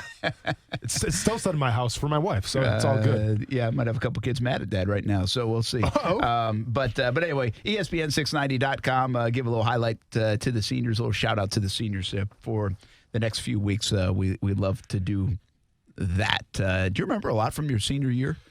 Of course.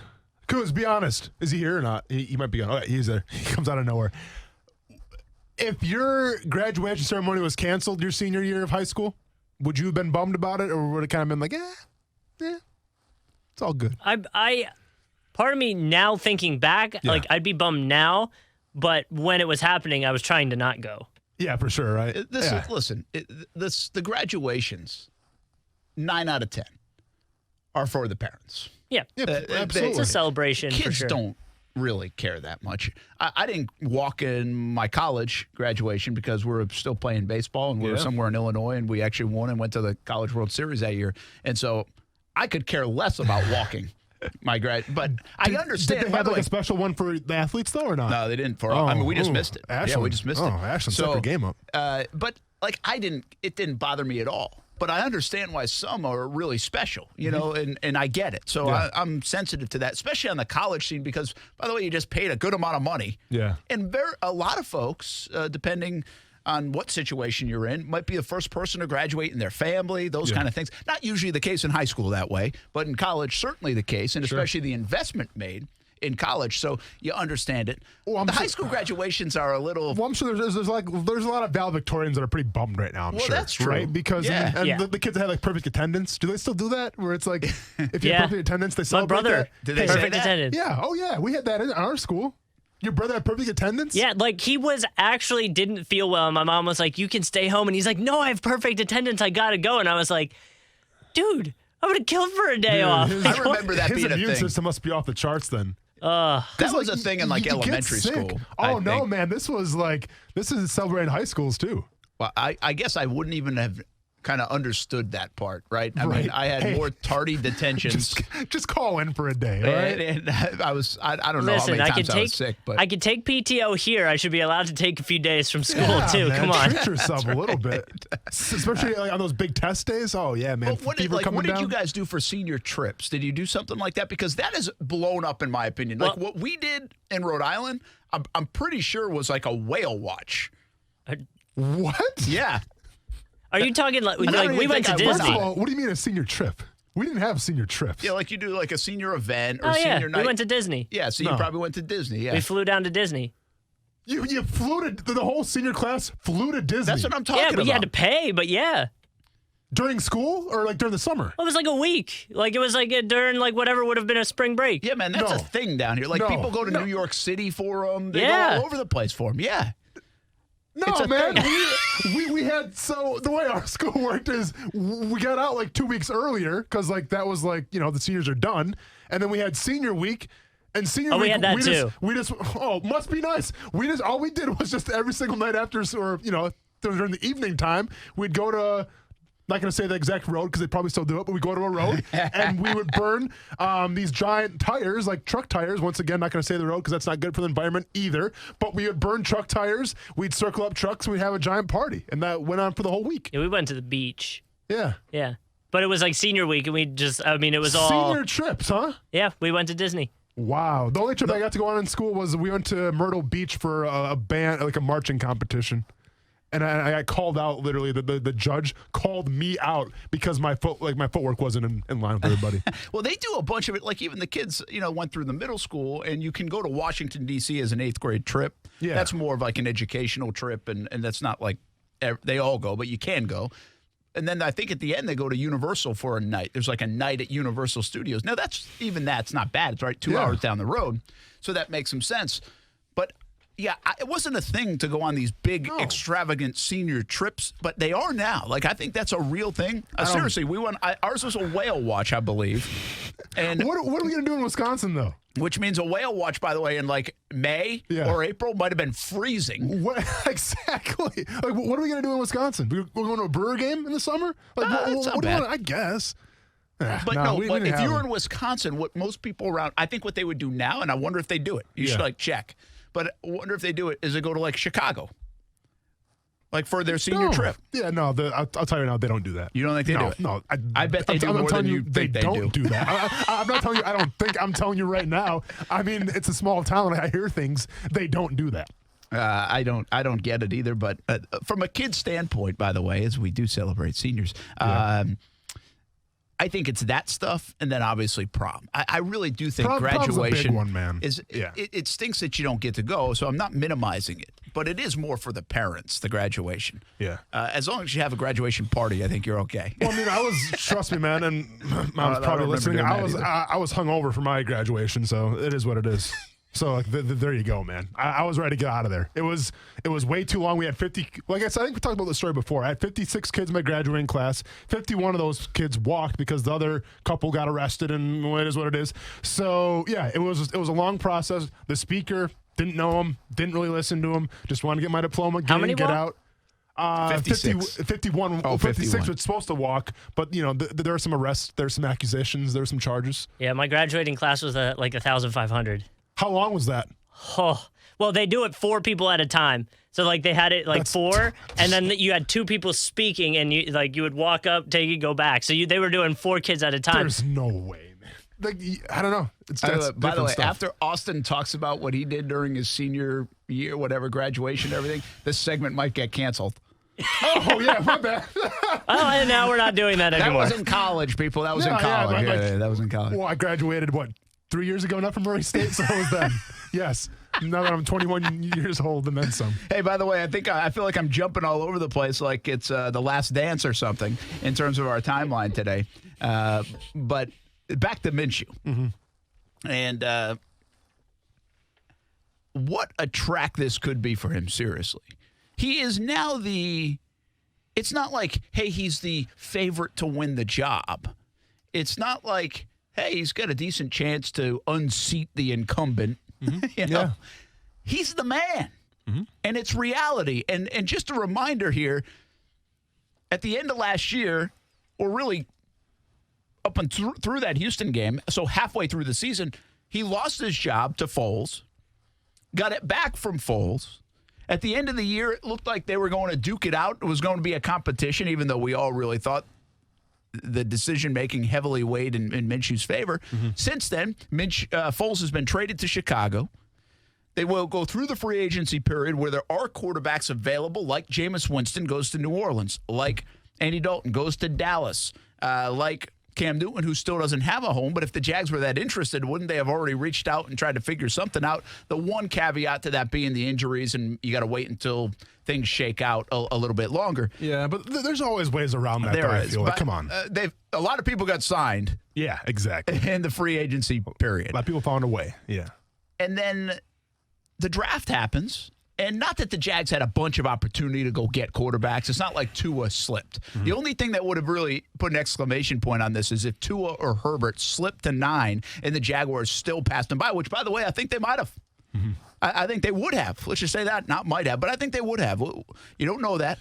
And they probably wouldn't ever even admit that now, but I think they would have. I agree. So all of that, and here he is, he's the guy. And really, there's not a lot of competition for him. Like, based on what he did last year, mm-hmm.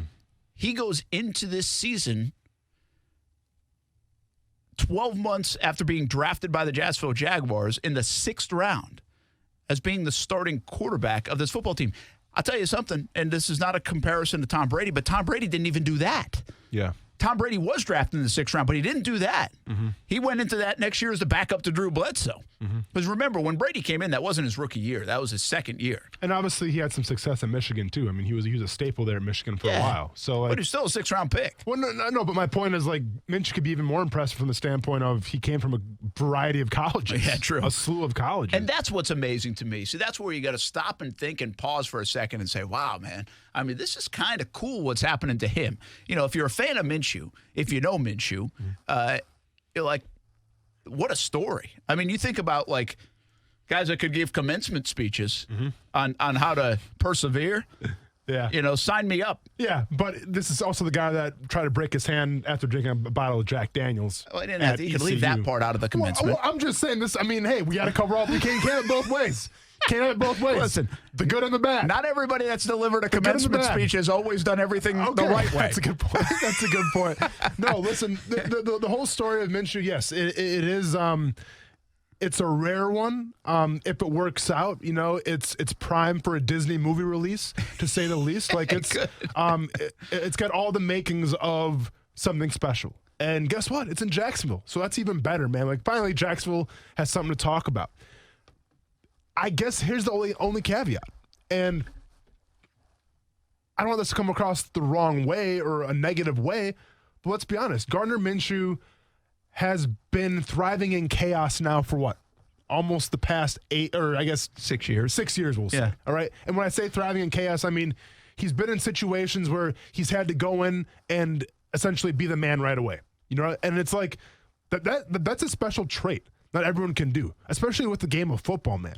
It's rough to go to a new locker room. It's rough to, try to build chemistry, try to build a rapport with your receivers when you're brand new. Like, imagine going to the first day of school and, you don't know anybody, and then times that, by 20, because now you got to talk with the coaches, you got to learn a system, you have to do all these things, and he's done it multiple times. I love that, man. And he's shown his prowess in Jacksonville as well, because he came into Jacksonville. No one was expecting his number to be called. We saw him in the preseason. His helmet popped off, went 20 yards. We didn't think he was going to make it to the regular season, but he did somehow. The only caveat, though, is this.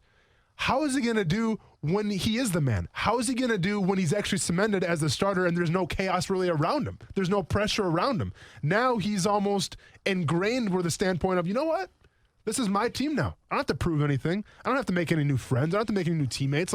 This is my thing now.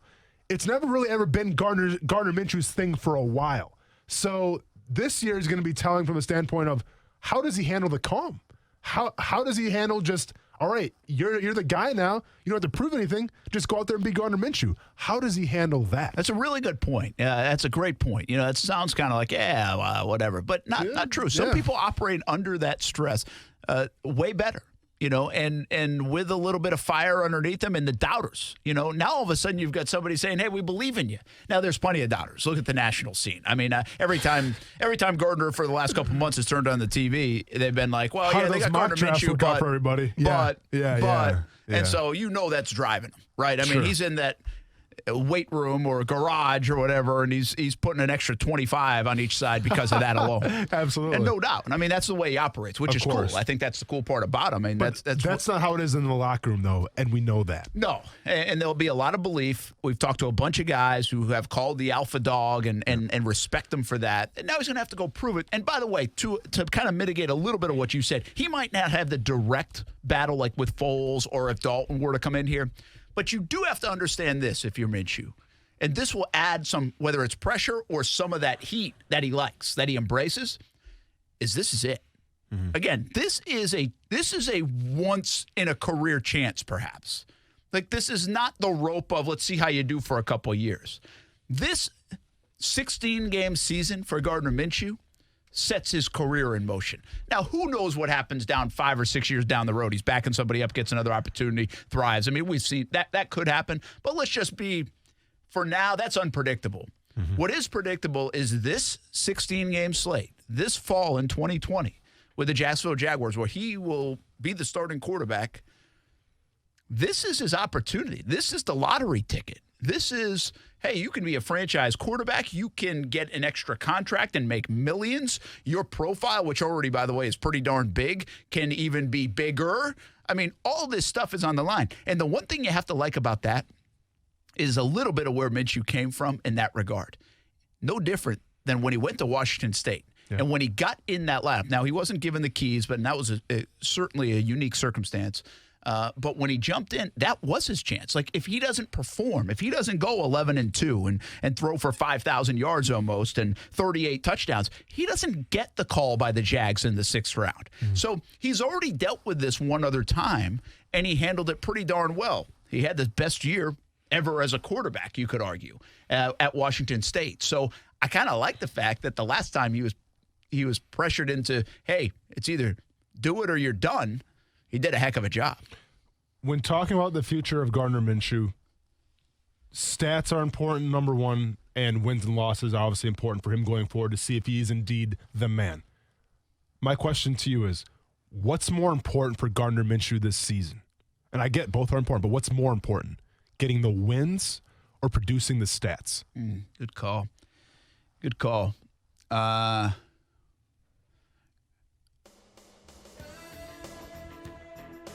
That's a really good call. You stumped me. Took me a year and a half, but I stumped Brent Martineau, everybody. Well, the reason I say so, I'm trying to think the last time stats lied. You would say, hey, Jameis Winston. No, but they don't, though, because they had 30 picks. Yeah, I got you. So I was thinking that way, too, but they don't. Yeah. Right? winners have been proven to go right back to backup roles. You can win football games, and it doesn't automatically give you opportunity. Okay. Now, a lot of times it will, because usually if you're winning games, you're probably putting up decent stats, right? Ryan Fitzpatrick. In terms of winning games? Winning games. I mean, they kind of roll with him for a while because he had the magic. Yeah, I'm trying to think of more. Like Teddy Bridgewater is an interesting one, right? And he put up unbelievable stats, not really, won games. Correct. And it parlayed that into a heck of a new deal. Yeah. I'll think about that a little bit more. And when we come back, let him marinate a little bit. This branches into a bigger quarterback discussion around the league. We've got a little game for you coming up. Plus, $50 gift card to Metro Diner. We'll give it away right after this on ESPN 690. Action Sports Jacks with Brent Martineau on ESPN 690 is brought to you by Best Bet Jacksonville and Orange Park. Now, the First Alert forecast on ESPN 690. A very warm Monday, but the humidity not bad. Mostly sunny skies today. The afternoon high near 90, dropping to near 60 tonight. Join me beginning at 5 p.m. for CBS 47 and Fox 30 Action News Jacks from the First Alert Weather Center. I'm Chief Meteorologist Mike Burrish. Weather is brought to you by Beards Diamonds. Did you have to postpone popping the question because of the COVID crisis? Get 5 years, 0 interest now at Beards Diamonds. These days, the whole world is on the internet 24/7, on their phones, at work, even at the dinner table. It's the internet all the time. So why, when it's time to sell your home, does your traditional agent charge you 6% to list it on the MLS to other agents instead of targeting buyers directly online? That's why Rex was born. For a fee starting at 2%, Rex sells your home where buyers are looking, online, optimized by data-driven marketing, not the MLS. To get started, visit sellwithrex.com. That's sellwithrex.com. With Rex, selling or buying a home has never been easier. Price your home, get a virtual consultation, visit online open houses and showings, all from the comfort of your home with a few clicks of a button. Want to learn more? Visit sellwithrex.com or just use your phone and call 833-REX-HOME. 833-REX-HOME. That's 833-739-4663. License number CQ1057788. Minimum fee may apply. Rex fully supports the principles of the Fair Housing Act and Equal Opportunity Act. Our friends at Arlington Toyota are here for you, and they've taken some extra steps to make sure your Arlington experience is safe and convenient. First, and this is a big one, Arlington has now extended its exchange policy to 30 days. That's 30 days you have to love your purchase or exchange it. Now that's peace of mind. They're also going to give you no payments for 90 days. That's 90 days deferred payments on all new and certified pre-owned Toyotas. You can shop over 1,000 vehicles online. And in fact, you can complete your entire purchase 100% online, including choosing your car, trade-in, and even financing. Arlington will then deliver your completely sanitized vehicle to you at your home. All departments at Arlington are open: sales, service, parts, and collision. And they've adjusted their hours to work best for you. Check it out online at arlingtontoyota.com. And if you do come in, know this: Arlington is using hospital-grade sanitizing products and following all CDC guidelines to keep you and their team safe. Find out more at arlingtontoyota.com. And most of all, stay well and know that Arlington is here to help. Isolating for coronavirus means survivors of domestic violence are trapped with their abusers. You can now get discreet help by texting 904-210-3698 or calling 904-354-HOPE. More information at hubbardhouse.org. This is a CMG Open for Business report. During these changing times, it's challenging for businesses across North Florida, big and small, but businesses are adjusting to meet your needs in a safe and comfortable way. Here's today's list of businesses that are open for you: Light Bulb Depot, Johnson's Crane Service, Wireworks Electrical, Orenders Heating and Air, The Hall Closet Consignment. If you're open for business, let us know by emailing us at openjax@cmg.com. Together, we're getting through this. Where is this water coming from? Who will deliver us lunch? Why is the air conditioner blowing hot air? Where can I get a tire fixed? Do you know someone who can get marker stains out of the carpet? What do we need to do to get the pool ready? These and hundreds of other questions are still being asked daily. Will the answer be your business or your competitors? Don't leave it to chance. Let Cox Media Group Jacksonville make you the answer to their questions. Contact us at 245-8732 or email buildjax@cmg.com and let's build Jax. If you're a veteran in need of support or connections to community resources, call the Florida Veteran Support Line, available 24/7 every day. All conversations are confidential and judgment-free. Talk to someone who's been there. Call 1-844-MY-FL-VET. Many families are now struggling to pay for college. Jelf's no-interest loans help Jewish students pay for college interest-free. Visit jelf.org to learn more. That's jelf.org. J. David Tax Law wants you to know that they are here to help individuals and businesses with tax debt issues during the coronavirus pandemic. Hey everybody, this is Brent Martineau. Tax problems can be extremely stressful, especially now. If you owe a tax debt, there are new programs available that can help reduce or eliminate your IRS or sales tax burden. These programs expire on July 15th, so don't wait. Get the help you need with tax debt, payroll taxes, bank levies, wage garnishments, tax liens, and unfiled returns. With a $1 trillion economic stimulus package on the way, the IRS will be collecting an unprecedented amount of tax debt to fund this historic initiative. At J. David Tax Law, only highly experienced tax attorneys will represent you. Never trust your tax situation to anyone you can't walk in and look in the eye. If you have federal or state sales tax debt, have a sit-down with J. David Tax Law. Your first step is a no-cost consultation. Call J. David Tax Law at 904-507-4777 or go to jdavidtaxlaw.com. Good morning, class. A quick head count. Tiffany. Here. Zach. Yup. Steven. Is he absent again? For many kids, just getting to school feels like a challenge. Staying through graduation is even harder. That's where Communities in Schools comes in. A powerful community of caring adults, working with vulnerable kids in schools every day, helping them overcome the barriers that stand in the way of learning. Hunger, homelessness, health problems, and even emotional trauma. Communities in Schools. We're inside schools partnering with teachers and counselors, empowering at-risk kids by providing supportive relationships, doing whatever it takes to help them thrive in school and have brighter futures. Communities in Schools. We're in schools to help kids stay in school. See how we help all kids succeed at communitiesinschools.org. Get out there. Yep, that's what we said. Get out there with your resume. It's true, you've heard the news about historic unemployment numbers, but there's positive news out there too. Companies are still hiring. You just have to know where to look. And where you should look is CareerBuilder. CareerBuilder has over 300,000 open jobs listed right now, and most of the positions do not require a college degree or prior experience in the job title. Today in Jacksonville, CareerBuilder has over 5,000 new job listings. Positions like retail supervisors, customer service representatives, retail salespeople, and registered nurses. Visit CareerBuilder.com to create a resume for free. Upload a resume, search jobs near you, and let our technology connect you to employers. Now, more than ever, we're working to support the mainstream American workforce and to help you find a job fast. Visit CareerBuilder.com. CareerBuilder. We're building for you.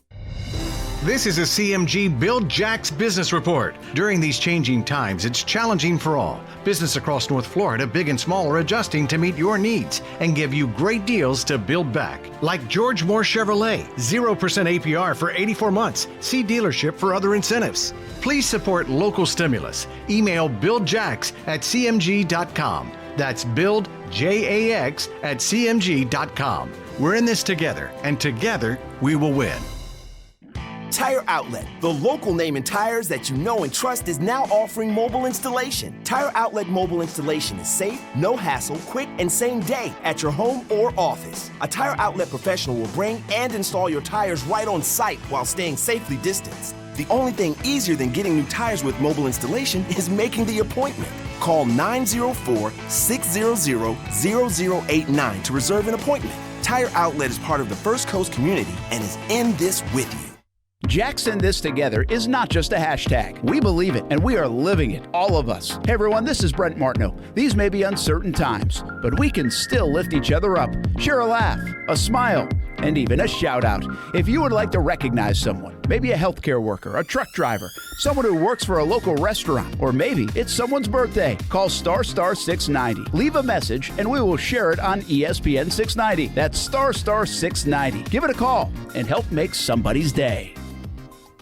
Men, are the effects of hypertension, diabetes, or prostate cancer preventing you from having a satisfying love life? In just one visit, the doctors at Prime Men's Medical Center can help you overcome ED or PE to regain your confidence and have you last longer in the bedroom. Name brand pills don't work for many men and can have serious side effects. The highly skilled physicians at Prime Men's Medical Center provide custom blended medications that are safe, effective, and work immediately, regardless of your medical history or age. You'll see results on your first visit, guaranteed, or your consultation is free. So, if you have problems in the bedroom, call now for a private consultation. One call, one visit, one simple solution to regain your love life. Call Prime Men's Medical Center now at 904-206-8105. 904-206-8105. That's 904-206-8105. Brent Martineau, You see him every day on CBS 47, Fox 30, Action Sports Jack. Austin Lane, He's a former Jag star and current MMA fighter. broadcasting live from the Anajar and Levine studio. This is Action Sports Jacks on ESPN 690 and ESPN690.com.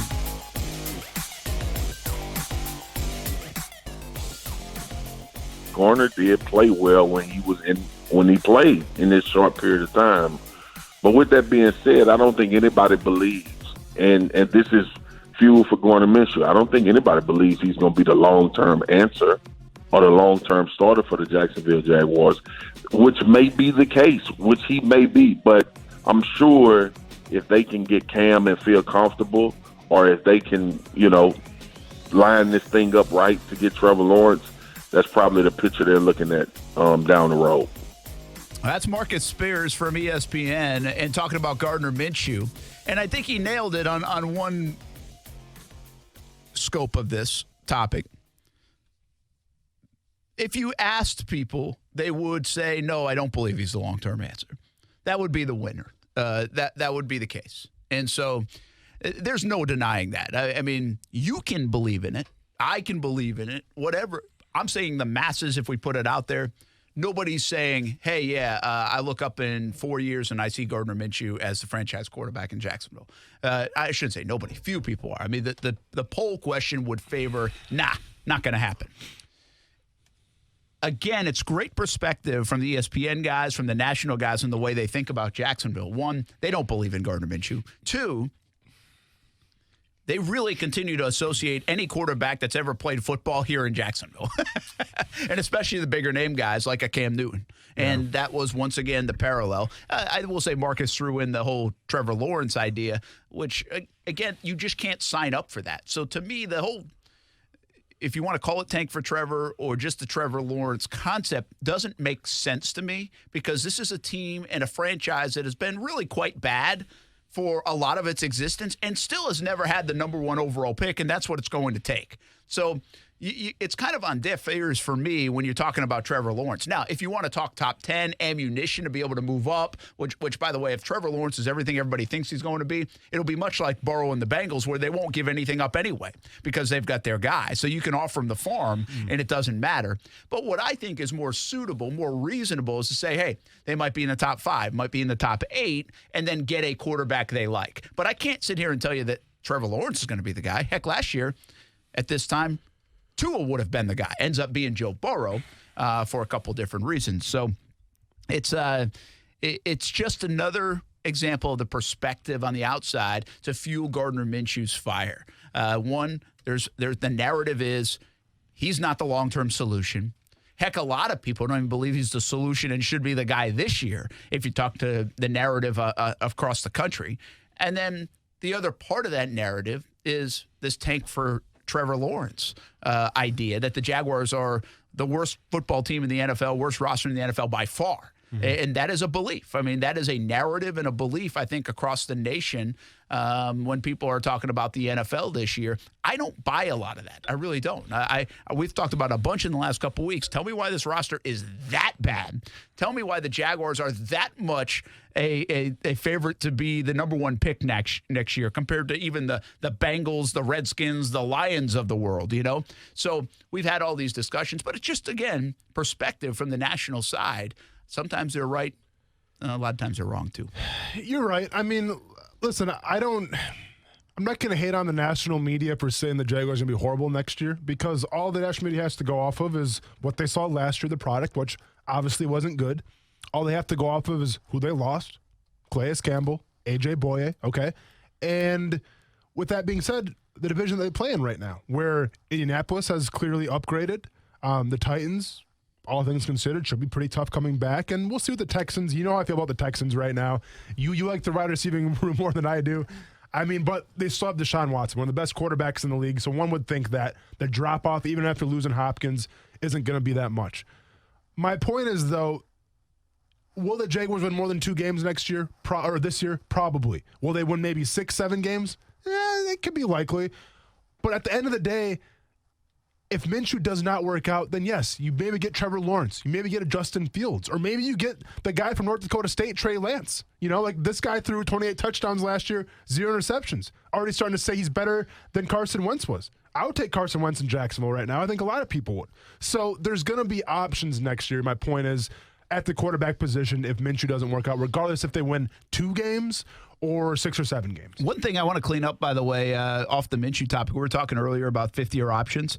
I've had it stuck in my mind that because 2021 will be the option years for these guys, that it was going according to the new CBA. Clarification here, correction, if you will, that these option guys are really based off the 2011 CBA. So all that stuff is not guaranteed. It's really just an injury risk, which also leads to even more reason why it just shows you how the Jags feel about a guy like Fournette. When we did the numbers, it would be like $8.5 million for Fournette, which would put him in the top 10 of running backs. It's not saying he's the highest paid guy. In fact, if you look at McCaffrey, he's getting paid double that. So why wouldn't the Jags ride with a guy even another year, or at least risk that to do that and get more value out of your top 5 pick? Shows you how they feel about him, that they're not picking it up, because there is a difference between this year and next year when you start picking up those options in terms of the language. All of it becomes guaranteed, not just an injury guarantee. Yeah. And it's a lot less beneficial to the organization when it starts next year. So that's my bad. I thought it was, because it was a 2021 thing, I thought that new CBA would be in coordination with that. I was just reading up on it a little bit ago, and it's not. So just shows you all these people passing up just really don't like their players enough to be giving them a second-year deal. Are you kind of second deal? Are you surprised that the 5th-year option is still kind of a thing? I mean, even after the new CBA? Because listen, like me having to sit through Luke Bryan in the NFL draft, that's one thing for the CBA that I'm mad about. But having a 5th-year option still, to me, that's kind of crazy. Yeah, I was surprised that it's still, but it certainly swung in the players' favor. It did. Now. But, it did. But to be fair, though, owners out there or GMs or whoever, they'll always exercise that 5th option as opposed to giving them a brand new contract for a long-term kind of thing. They would, but a lot of them get ripped up. Just buys them a little extra time. And again, sometimes the only danger before this new CBA was if a guy gets hurt. Correct. That's the only danger. So with a guy like Fournette, who's had a little bit of a history, there is a danger there. But that's the only danger. And I'm not, listen, a lot of guys get hurt. But injuries happen a lot. Yeah, but they have to not be able to pass a physical like in March. We're not talking about if a guy gets hurt and misses 2 games. I mean, we're talking about he's got to be pretty severely hurt to when you go into that next league year. Well, that's totally different now. So I think you'll see less and less of it. I think what happens, guys will pick up the 5th-year option for players that they feel like they are going to sign to a new contract. It buys them extra time to work out a deal. Mm-hmm. You know what I mean? I think it's a lot. It will be a lot like the franchise tag in that regard. I hear you. But once again, I just, like you said, the injury standpoint, if all it takes is one injury and that player kind of gets screwed over a little bit. So like I said, I'm a little surprised that the 5th-year option is still a thing in the NFL. Now, yes, the pay scale went up and that's fantastic, but I'm just surprised because you're not awarding guys for being the best of their positions. You're not awarding guys for the work that they put in college where they're a first-round pick. It's actually almost a detriment, in my opinion. Yeah. Hey, Kuz, you ready for this little segment here with the quarterbacks? Yeah. All right. We're going to switch topics here. We're going to show you a screen as well on the screen. If you watch any of the video feeds, you can also see it on our social media channels. We're going to put up all the quarterbacks in the divisions. Mm-hmm. By the way, we'll give away a $50 gift card to Metro Diner in just a little bit, but we'll let Kuz take care of this first. And all the quarterbacks in all the divisions. Now, listen, I put Tua in instead of Ryan Fitzpatrick. Okay. And honestly, Tua might not play this year, but I'm going to ride with him in that division as the name guy. Same with Herbert over Taylor, even though if you want to sub him out, that's fine. But I think those are the only two that really probably factor in. So we listed all the quarterbacks, all the divisions. Which division are you riding with for this year in 2020 of quarterbacks? If you could own a division, and then which division are you riding with for the next handful of years? So one in the immediate, one long term, and which divisions have the best QBs? So that often means where's all the competition going to be? Where are the big winners coming out of? Where are the Super Bowl champions maybe coming out of? There are some fantastic quarterback divisions in the NFL right now. Mm-hmm. Now, some of them are old guys like Breeze and Brady in the NFC South. But there's also a lot of promise in some of them, too. Maybe the AFC North comes to mind. If you believe in Baker Mayfield, if you believe in Joe Burrow, and obviously Lamar Jackson, Roethlisberger would be the outlier there. Mm-hmm. But there's a lot of likable talent in the AFC North. So two-part answer for you, and that is who you're riding with right now, who you're riding with long-term. What jumps out at you when you look at the quarterbacks in all the divisions?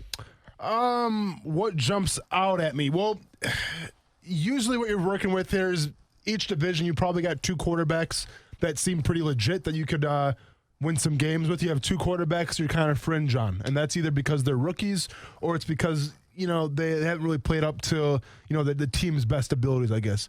If we're talking about which team do I think right now has the best, quarterbacks, what division is that quarterback class? I think the NFC South is probably the obvious answer. Drew Brees, Tom Brady, Matt Ryan, he's okay. Listen, it's the NFC South, in my opinion, okay? Because Drew Brees, top 3 quarterback right now.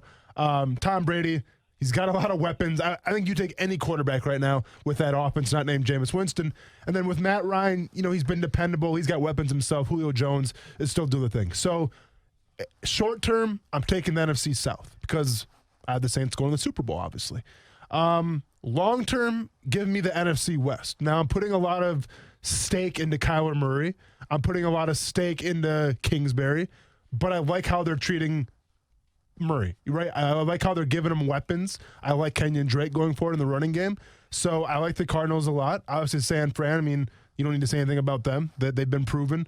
Russell Wilson, obviously, MVP talks last year, so you like that. And then, McVay. The kind of the outlier right now is McVay 5 years from now. Where did he get figured out by the Patriots defense in the Super Bowl and have other teams adjusted, or can McVay kind of use his offensive prowess a little bit and come up with something new? I think he can. So with that being said, I'm going to roll with the NFC West for years to come with the best quarterback play. Very good. Those are a lot of ifs, too, because Kyler Murray and Goff, I think, are big ifs. And even Jimmy G. Did he – listen, he got him there and made some big plays, but he also you never really felt like, wow, here's Jim. Lamar Jackson and Baltimore have a really good team. Sure. But there was a lot of times last year you felt like, wow, that's Lamar Jackson. Mm-hmm. You didn't really do that with San Francisco. Like, wow, that's Jimmy G, man. No, that's why sure. they invested. That's why they paid him.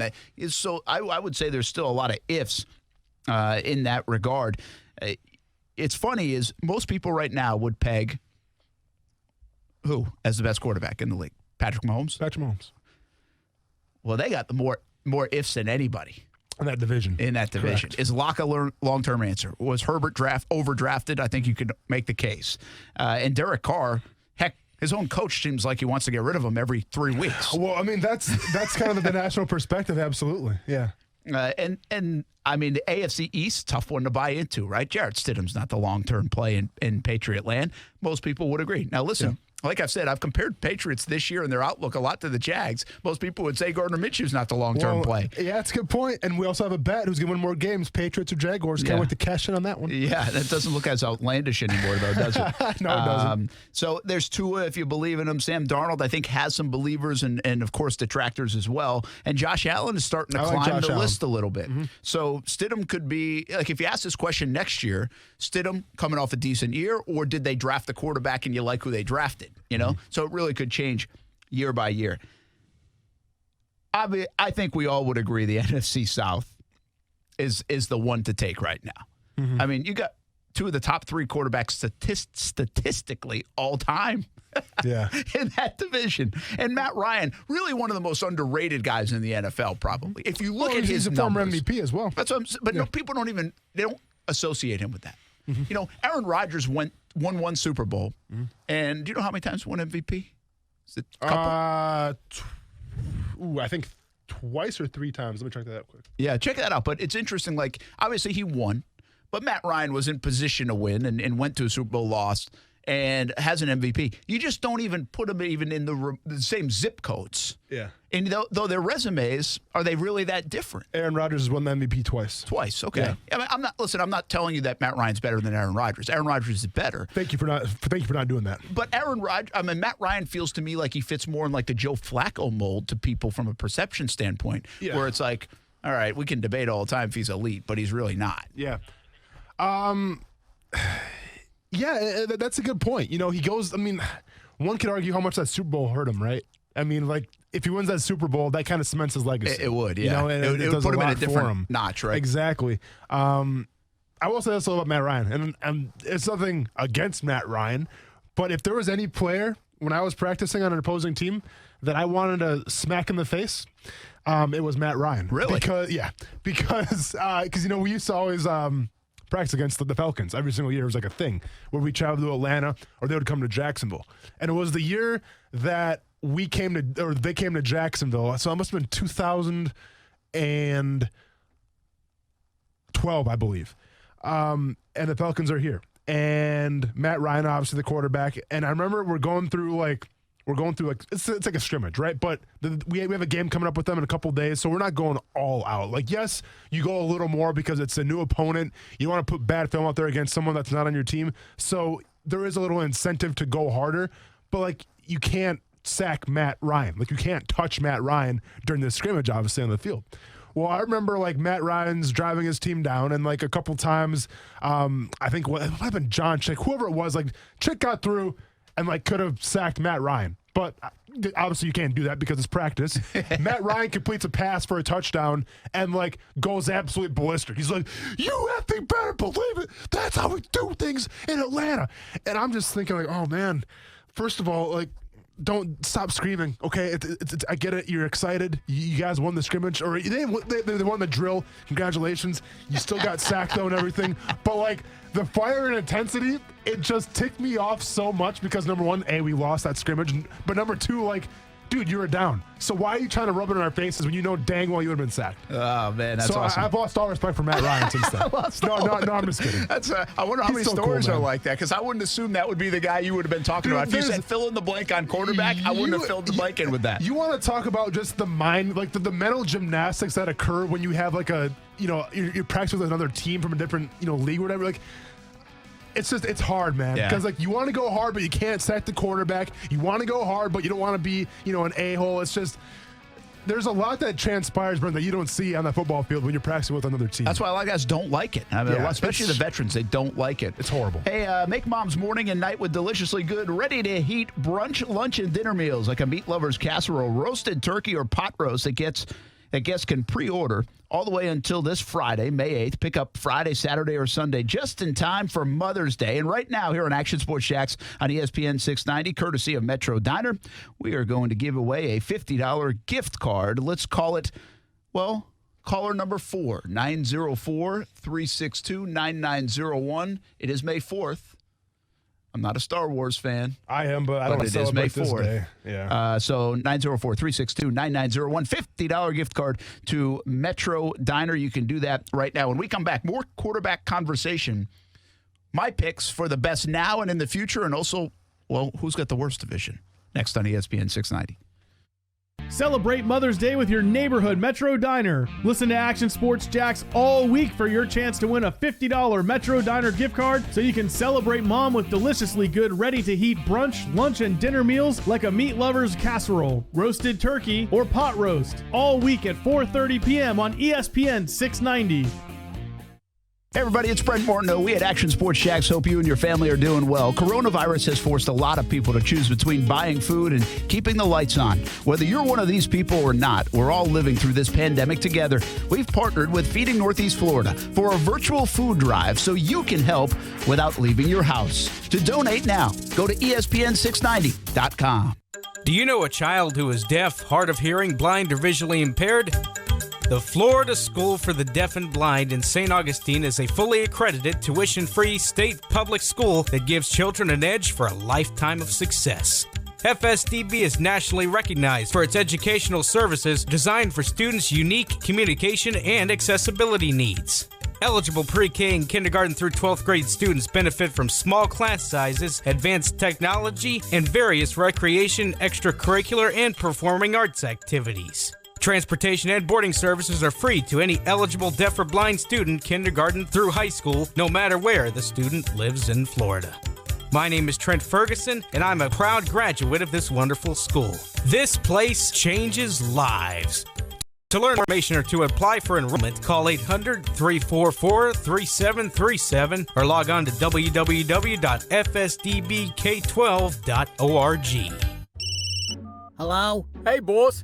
Why are you calling me? Well, I was gonna come over, but I thought I should be practicing social distancing. Oh, that's responsible of you. Thanks. So I'm calling because I want to read you this new article in the Crooks of Us newsletter. If it's about Safe Touch security, I don't want to hear it. Boss, you want to hear this. The headline reads, Safer at Home with Safe Touch Security. Safer at home with Safe Touch? Yeah. It says, with people staying home more than ever these days, Safe Touch Security is the answer for peace of mind at home. Yeah, the guaranteed response time, the two-way communicator, the video monitoring. Yeah, and more. Great. So what you're telling me is, whether they're home or not, the Crooks of Us motto is stronger than ever. Stay away from Safe Touch houses. It's written in stone, boss. Crooks know to stay away from Safe Touch houses. Hi, I'm Lester Jackson, president of Safe Touch Security Systems. No one beats our technology or our price. Call Safe Touch today at 888-723-8682 or go to safetouch.com. State license number EF233. This is a CMG Open for Business report. During these changing times, it's challenging for businesses across North Florida, big and small, but businesses are adjusting to meet your needs in a safe and comfortable way. Here's today's list of businesses that are open for you. Biscotti's Avondale, BB San Marco, Beaches Concrete, Ag Pro Pest Control, A&G Outdoors, Units of Jacksonville. If you're open for business, let us know by emailing us at openjax@cmg.com. Together, we're getting through this. When your car needs service, you want a safe place to go. That place is Arlington Toyota. Here's how Arlington has enhanced safety in their service department to keep you and their team of technicians safe. You can drop off your vehicle and Arlington will give you a solo ride home, so you don't have to wait on site. Arlington will even pick up your vehicle from you and return it free through April 30th. And speaking of sanitized, Arlington is cleaning the steering wheel, center consoles, and gear shift with sanitizing wipes as an added precaution. And if you come in, Arlington has enhanced its cleaning measures using hospital-grade sanitizing products and cleaning high-touch surfaces every hour. They've also increased the space between seats in their lounges and cashier lines to maintain the safe 6-foot distance recommended by the CDC. Oh, and if you need parts, you can order them and pay for them online, and Arlington will deliver them for free until April 30th as well. The service, parts, and collision departments at Arlington Toyota are open, and they've adjusted their hours to best serve you. Get the latest updates or schedule your appointment at arlingtontoyota.com today. And most of all, stay well and know that Arlington is here for you. Hi everyone, I'm Kim, Client Relations Manager here at Reliant. Reliant has always been focused on the customer experience. Reliant has been a leader in the industry when it comes to using technology to connect with our clients whenever needed. So while everything around us continues to change and other contractors are scrambling to adapt to the new normal, Reliant remains steadfast, ready to serve our clients. Our client coordinators are available to discuss your roofing, solar, and hurricane shutter projects, so give us a call today. Do you hear something in the attic? Where do you want to eat tonight? Why won't the lights work? Where should I take my car for engine work? Do you think I need to get this spot checked out? Where did these bugs come from? When are we going to paint the house? These and hundreds of other questions are still being asked daily. Will the answer be your business or your competitors? Don't leave it to chance. Let Cox Media Group Jacksonville make you the answer to their questions. Contact us at 245-8732 or email buildjax@cmg.com and let's build Jax. At AutoZone, we've always been here to help you get what you need to go where you need. That hasn't changed. In need of an oil change? Right now, you can get 5 quarts of Castrol GTX high-mileage motor oil and an STP oil filter for just $27.99. And if you need something fast, you can get it fast, your way. Whether it's next-day delivery or free same-day pickup, in-store or curbside, the choice is yours. Get in the zone. AutoZone. Restrictions and details on AutoZone.com. It's time for some straight talk. Even though most live sports are on hold now, big wireless companies haven't stopped playing games. They're always trying to lock you into overpriced contracts. With Straight Talk Wireless, there are no contracts. It runs on America's best network, same as the big carriers, but you save up to 50%. $45 a month gets you the unlimited plan with 25 gigs of high-speed data, then 2G. You might miss sports, but don't play games, you'll lose. Straight Talk Wireless. No contracts, no compromise. Savings may vary. See terms and conditions at straighttalk.com. Broadcasting live from the ESPN 690 Anajar and Levine studios. Anajar and Levine Accident Attorneys. Call 904-600-4000. That's 904-600-4000. ESPN 690. Jacksonville's home for ESPN Radio. WOKV Jacksonville. Listen live everywhere you go on ESPN690.com. ESPN 690, a Cox Media Group station. Brent Martineau. You see him every day on CBS 47, Fox 30, Action Sports Jax. Austin Lane. He's a former Jag star and current MMA fighter. Broadcasting live from the Anajar and Levine studio. This is Action Sports Jax on ESPN 690 and ESPN690.com. Hey, just gave away a $50 gift card to Metro Diner. We'll do that all week long, right around the 4:30 time slot, between 4:30 and 5 o'clock. If I give you 4:30, that means you got to be able to slide your watch about 15 minutes just in case. But you can walk away with a $50 gift card to Metro Diner, like we just had one listener do. And by the way, you can get your pre-ordered meals into Metro Diner for Mother's Day coming up on Sunday.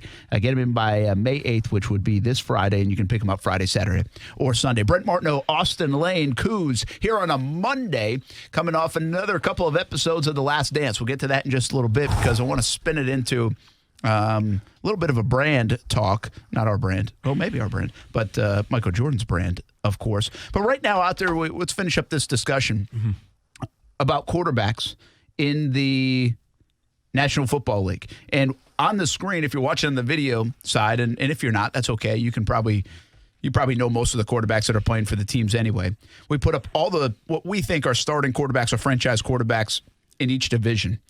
So AFC East, we did put Tua and Sam Darnold, Josh Allen, Jarrett Stidham right now for this coming season. And we said pick a division for one season, pick a division for 5 years down the road. Austin, you say, and we both actually agree, the NFC South is just a no-brainer with Brady and Breeze for this year. If you had to ride with the division.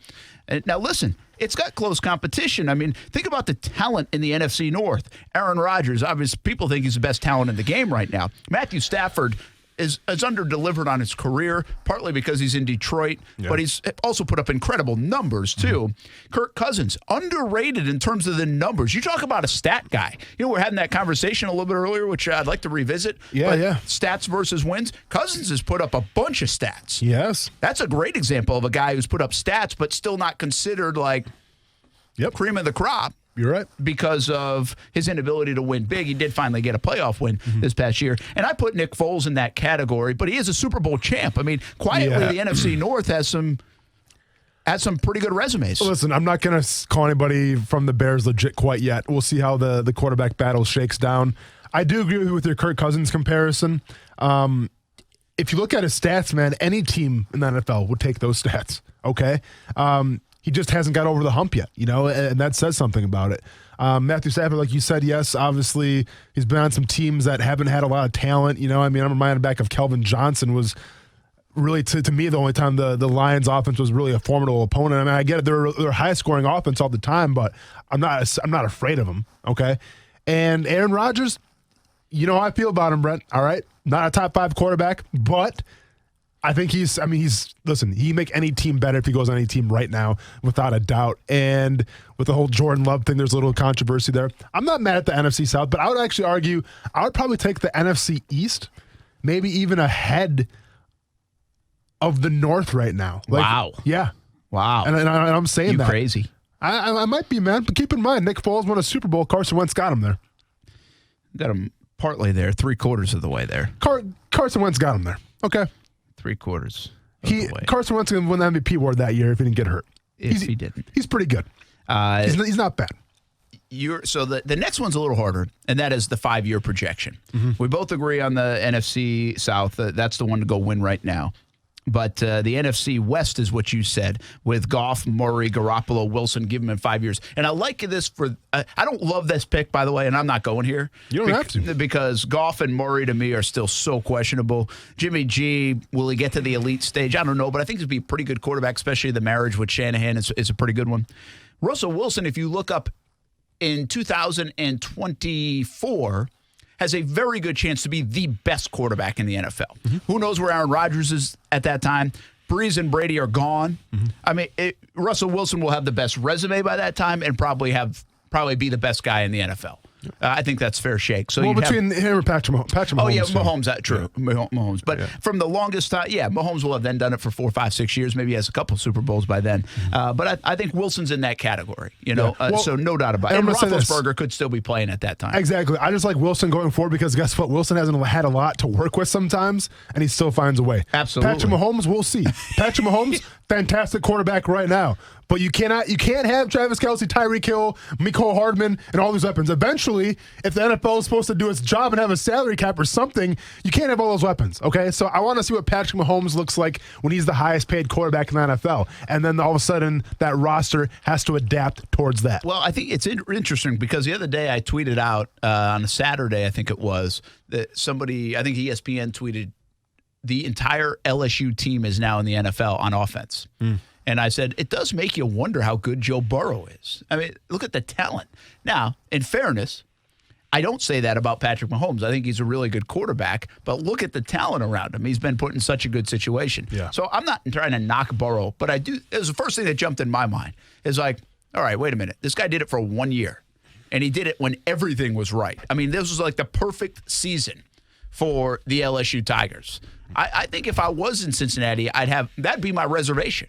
Like, did he do it for long enough? Has he shown enough of these traits? Yeah. And heck, we might not have the talent they had on offense. You don't have LSU right now. You do not have that. I mean, I'm not trying to say that LSU would beat the Bengals. I'm just saying the talent surrounding them compared to the talent they were playing against. Well, Cincinnati certainly doesn't have that. So it's interesting to see where it ranks. All right, here's my team for the next 5 years. I think I will take the North, believe it or not. The NFC North? AFC. Oh, I'm sorry, AFC North. Okay. I'm gonna hope that. Well, I don't really hope, but I'm gonna subscribe to that. Ben Roethlisberger bounces back. Kind of has a few years still left in him to help carry the mantle. Okay. Now, is he the best quarterback in the game? Don't have to be. You can still be very productive, the savvy. He's an elder statesman, but still has enough left in the tank. Well, Lamar keep in Jackson, mind, they're not going to re-sign Juju Smith-Schuster or James Conner. They kind of came out and said. So it's going to be a completely new offense, but keep going. Lamar Jackson is in a position to be that guy, and they should be good for years to come, the way they're built, the way they're set up, the way they've drafted. And he should just get better and more comfortable. And I'm going to put some stock in Burrow and Mayfield. Okay. Mayfield, by the way, is surrounded by so much. I find it hard to believe he falls on his face this year. And that will buy him a few more years. Now, will he always be surrounded by Landry and OBJ? Probably not. But they're set up to make a decent run. Mm-hmm. You know, you could look at Cleveland especially as a team that now vaults into the top 8 of the NFL. Now, they're Cleveland. It's hard to imagine that. Yep. But they could. And that will depend on Mayfield if he's good. So if I'm going to buy, I think I'd get a nice favorable number from Vegas on buying the AFC North. Okay. But I'm going to buy the AFC North for the next 5 years and roll the dice. Keep in mind, too, we have a nice bet this year. A lot of sweet action on this one that I think Baker Mayfield will have a better year than Ben Roethlisberger.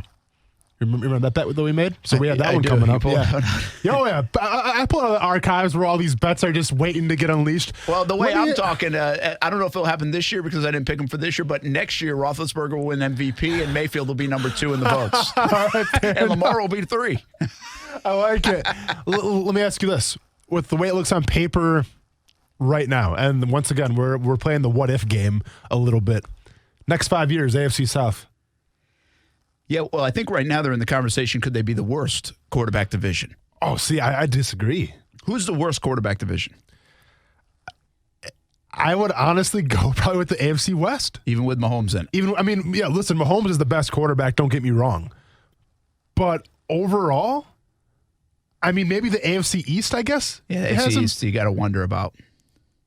But I mean, look, not a lot of people believe in Gardner Minshew. Deshaun Watson, I think like 70% of his targets went to DeAndre Hopkins. Phillip Rivers could be like holding a cane by midseason. But he's still Phillip Rivers. It could be, you know. And Ryan Tannehill, Not to me, mad at Ryan Tannehill. They should have never even signed to that deal. Yep. So, and I actually think Gardner your Minshew? NFC East is interesting, right? Prescott's been surrounded by a bunch of great talent. He's done well. He's not elite, but he's done well. Wentz, can he stay healthy? And then the other two guys, I mean, they've got great bustability still, even though I believe in Jones. I was going to say, you're going to go against your boy Daniel Jones. Yeah, I think overall, I'm going with the AFC East as by far the worst quarterback division right now. Yeah, I think you have to. Sam Darnold sees ghosts. We don't know what's going to go on in New England quite yet. Tua, is he the guy going forward? It's big question mark. And Stidham's not the guy. And Josh Allen's, I think Josh Allen's a great quarterback, but once again, I'll take Patrick Mahomes all day. Take that back. Don't say great.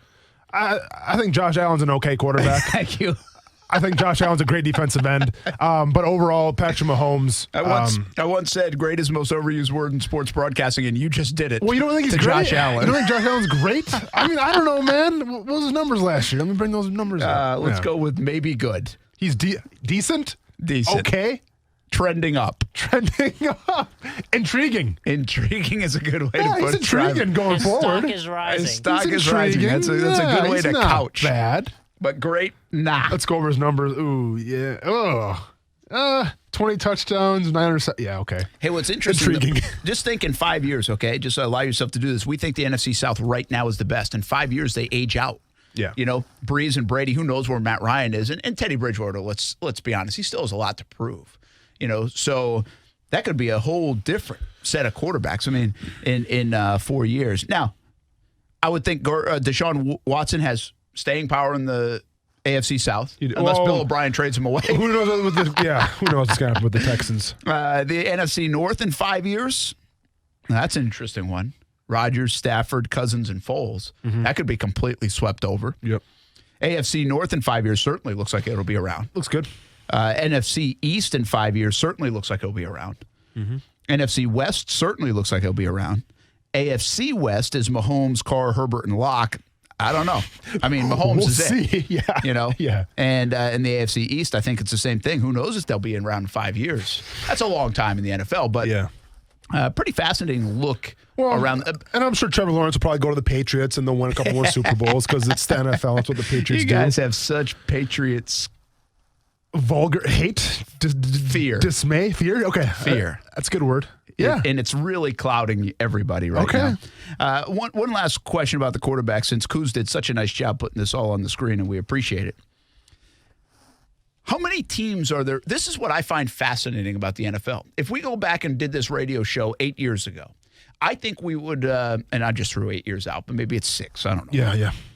There would be, in my guesstimation, a dozen teams that are like, man, I need a quarterback. Man, I need a quarterback. We need a quarterback. At least. There might be more. It might be 16 teams.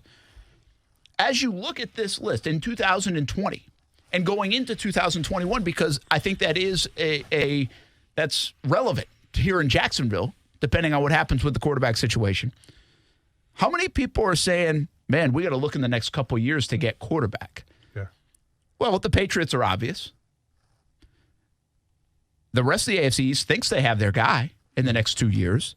AFC West, Derek Carr, because of the weird nature of Gruden, even though he's probably proven more than Gruden's willing to admit. Herbert and Locke look like they're the guys in the next couple of years, and they're invested in it. NFC West, Wilson, Garoppolo, Goff, and Murray. I mean, contract-wise, Goff's got to be the guy for the next couple of years. He's pot committed. AFC North, no doubt they all have their guys for the next couple of years. NFC East, we'll see what happens with Prescott, but I think they are going to come to a long-term deal with him. And those guys, Haskins, I would put in the category. I think in next year, if Washington stinks this year, they might go get, like Rivera might get his own quarterback.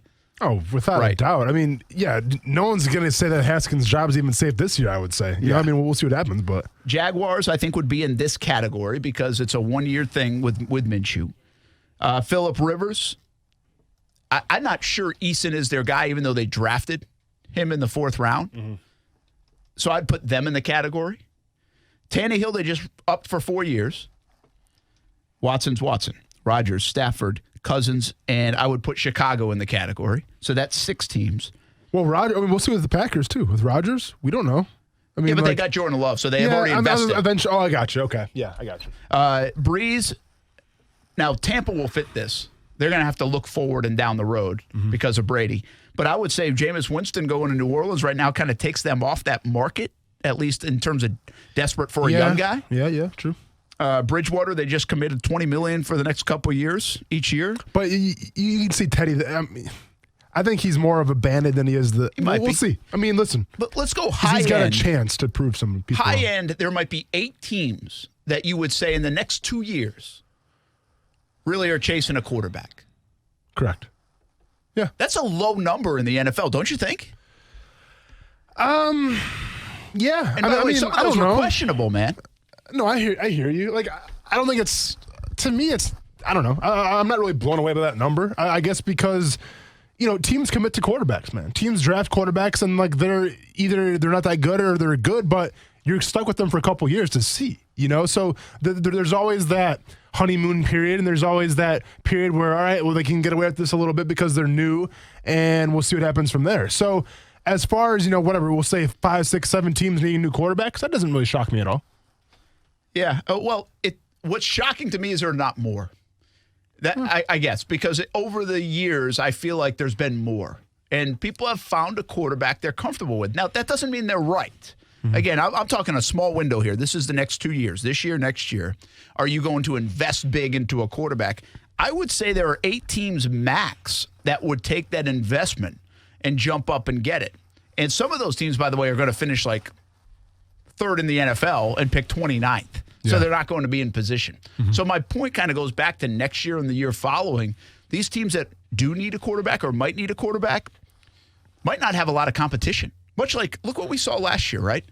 The Jags were the only ones interested in the best free agent in the market, and that was Foles. They were the only team that was interested, given their situations. That is really unique. Yeah. In that sense. Yeah, I mean, it's like I said. I mean, I think teams kind of get catered and they get kind of married to their guys, and then they have to see it through. I mean, Foles was an exception because they had Carson Wentz ready, so they really had no room for Foles, unfortunately.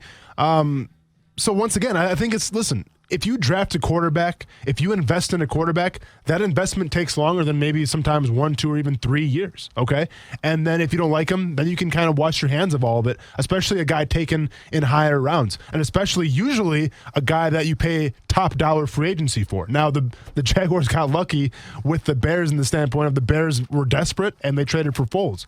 But usually the way it works is if you bring in a quarterback, under rare circumstances, does that quarterback just all of a sudden leave after 1 year?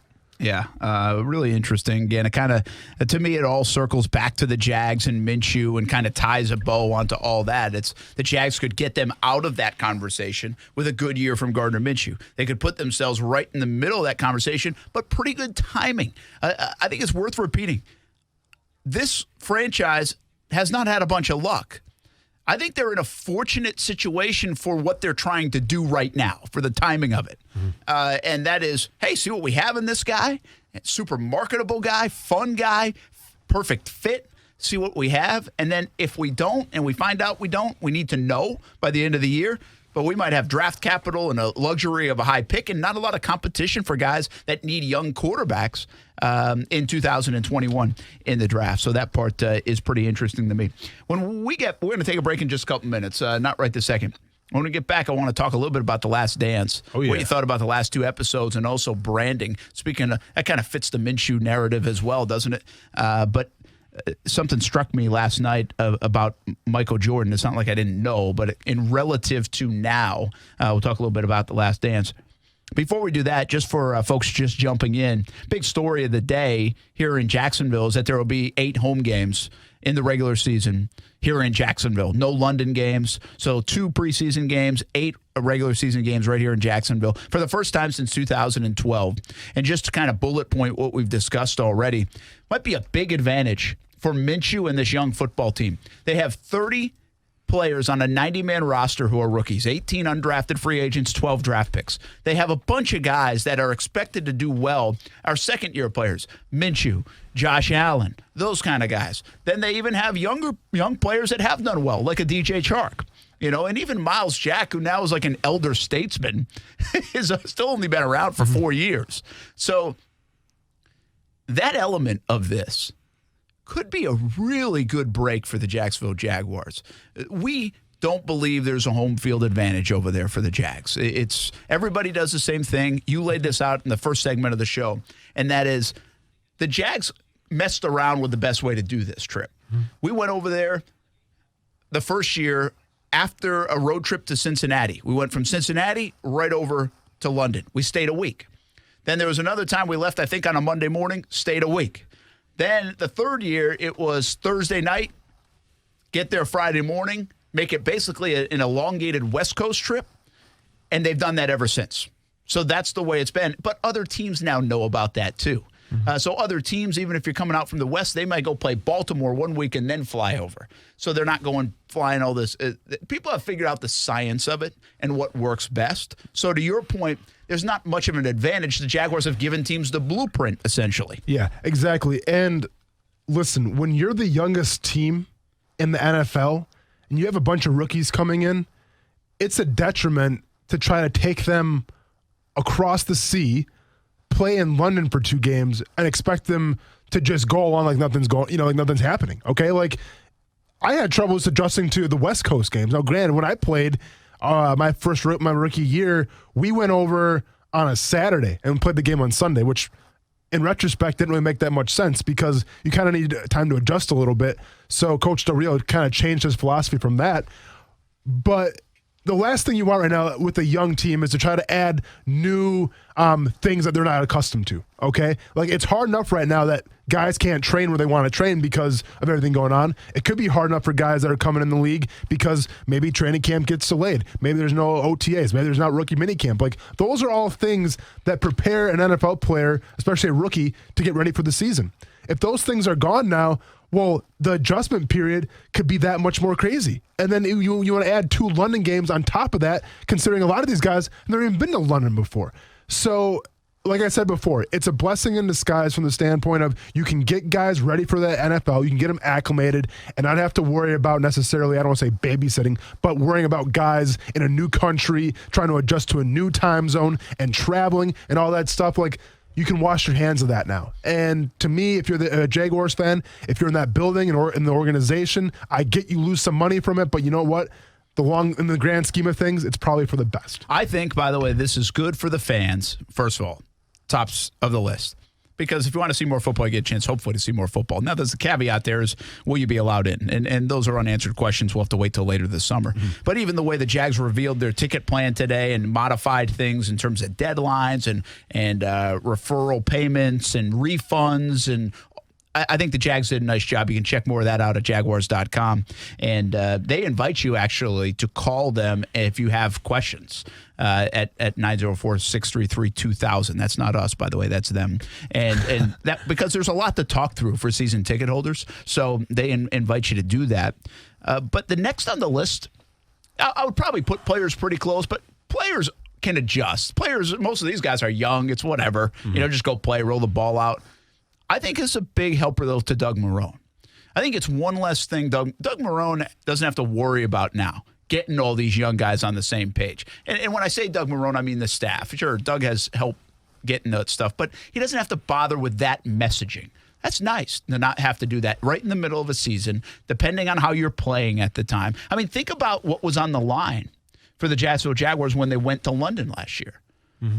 They were 4-3. No, I'm sorry. They were 4-4.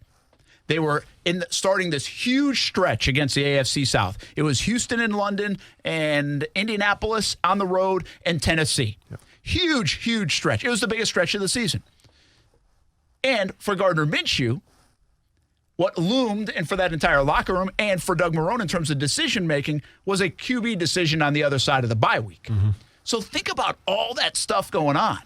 And doesn't it make you wonder if the Jags had played that game in Jacksonville against Houston instead of at Wembley Stadium, would the result have been any different? Could the season have been any different? Now, listen, I'm not here to say, yeah, it would have been. Yeah. But it could make you wonder as a head coach who tries to find things, all right, what went wrong? Why weren't we ready? All this kind of stuff. It's a fair curiosity. And if they win that game in Houston, because it's in Jacksonville, they got the home fans, they're more comfortable, Minshew plays well, maybe he keeps the job. Maybe they go on a little bit of a run instead of losing 5 in a row. Those things cross your mind as a coach. And he doesn't have to worry about that stuff now going into 2020. No, for sure. But at the same time, though, maybe Minshew does play better, goes on a streak, but it doesn't make up for the fact that your defensive line allowed 200 yards rushing for 3 games in a row. Yeah. Like that. You can't erase it. Yeah. Playing in London, in my opinion, had nothing to do with that.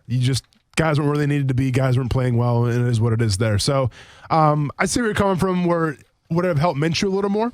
Maybe. I'm going to make the argument saying I think the game plan for that game affected him more than actually playing in London for the first time. But, coaches always use that kind of stuff, though. Like, any little thing, coaches want to use and be like, well, this kind of affected us in a certain way. So, well, not only that, man, but then momentum is stalled. Sure. What would have been if you could have been? Say I'm just right on the London game. You're 5-4. Mm-hmm. Well, even if you lose the next week in Indianapolis, now you're 5-5. Well, instead they were 4-6, and they lost 2 in a row against the AFC South. So again, I'll buy some of that from a coach. I'll be like, I'm looking for any edge in the NFL, not disadvantage. Yeah. And you can make the case that is at times, depending on your football team, the makeup of your football team, how you're doing that season, it's certainly not an edge, and it might be a disadvantage given the situation. So no London games here in 2020. Jags will play all 10 here in Jacksonville. When we come back, the last dance, what do you think about it? And how Michael Jordan started really this trend of branding that we now all talk about. He had to be the pioneer for that. Mm-hmm. Is there somebody else we're missing? How he helped shape today's athlete, not just on the basketball court. Next on ESPN 690. Action Sports Jacks with Brent Martineau on ESPN 690 is brought to you by Best Bet Jacksonville and Orange Park. Now, the First Alert forecast on ESPN 690. Clear and mild tonight, dropping to near 60 degrees. It'll be a hot Tuesday, lots of sun, and afternoon highs around 90. From the First Alert Weather Center, I'm Action News Jack's Chief Meteorologist, Mike Burrish. Weather is brought to you by Beard's Diamonds. Right now, get 5 years, 0-interest financing on anything in the store. Beard's Diamonds. Hello? Hey, boss, how's it going? Hanging like a hermit. I hear you. Hey, how's your mom doing? I know you're worried because she lives alone and all. She's good, thanks. Every night she's getting dinner delivered. And every night she answers the door with her SafeTouch security app. Ah, no contact delivery. Yeah, and SafeTouch cameras are encrypted with all kinds of safeguards. Yeah, you don't see headlines about SafeTouch systems getting hacked. Exactly. Can't believe I'm saying it, but I just feel better knowing she has SafeTouch. She's got her emergency buttons, her two-way communicator, the guaranteed response time. Boss, sounds like you have a love-hate relationship with SafeTouch. It's complicated. Because being crooks and all, we still gotta stick to the Crooks R Us motto. Stay away from SafeTouch houses. Yeah, the struggle is real.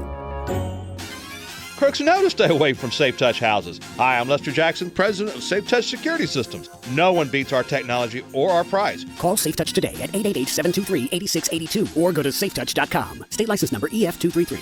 It's times like these that remind us all of how precious life is and how our love and relationships are what really matter. At Diamonds Direct, we believe this. Your love and well-being are truly our passion. That's why we've decided to temporarily close our showrooms, a decision rooted in caution and compassion. But rest assured, we are still here for you. Diamonds Direct's experts are behind the scenes helping customers 24/7, giving you access via text, live chat, email, or our special customer hotline that you can call anytime. Remote shopping options and expert guidance are always available, and our commitment to serve you is stronger than ever. Please visit DiamondsDirect.com for more information or to start a remote shopping appointment. At Diamonds Direct, we're honored to be the symbol of your commitment to each other. And while we wait during this uncertain time, we encourage you to be safe, cautious, and courageous as we look forward to better days ahead. It's still your love, our passion, and nothing can change that. Not now, not ever. Our friends at Arlington Toyota are here for you, and they've taken some extra steps to make sure your Arlington experience is safe and convenient. First, and this is a big one, Arlington has now extended its exchange policy to 30 days. That's 30 days you have to love your purchase or exchange it. Now that's peace of mind. They're also going to give you no payments for 90 days. That's 90 days deferred payments on all new and certified pre-owned Toyotas.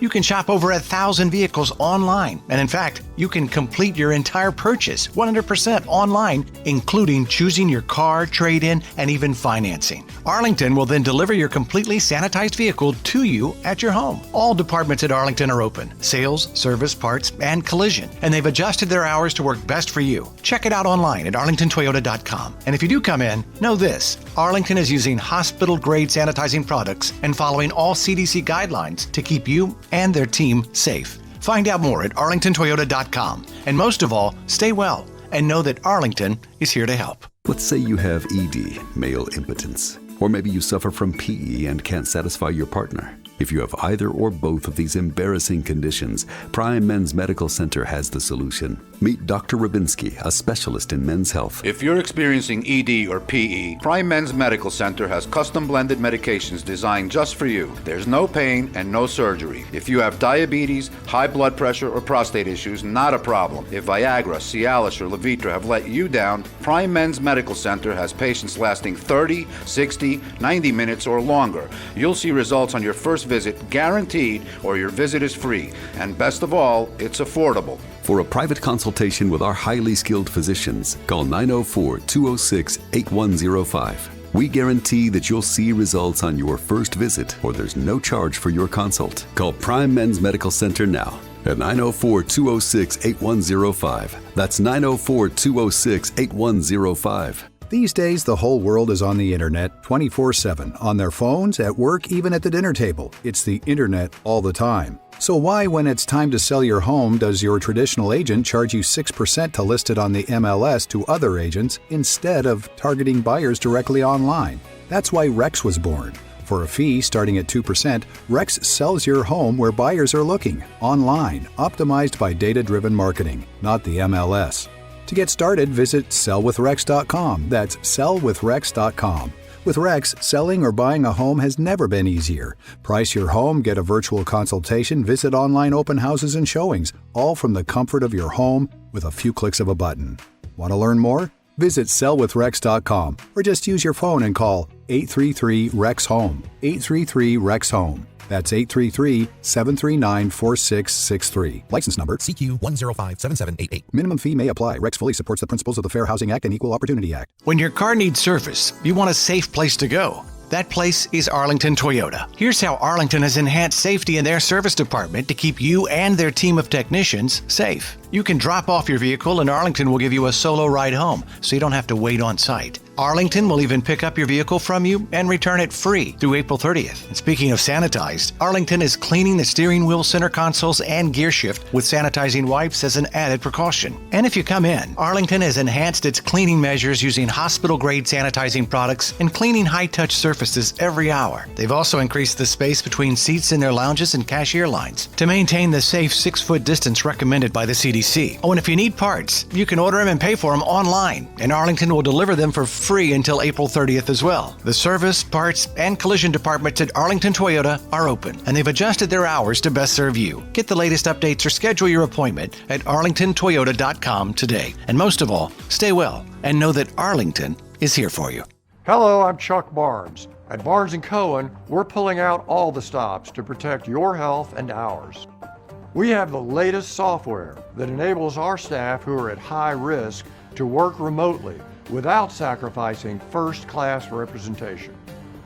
Our offices remain open. We have a sanitized conference room, but maybe your best option, meet us here in our courtyard.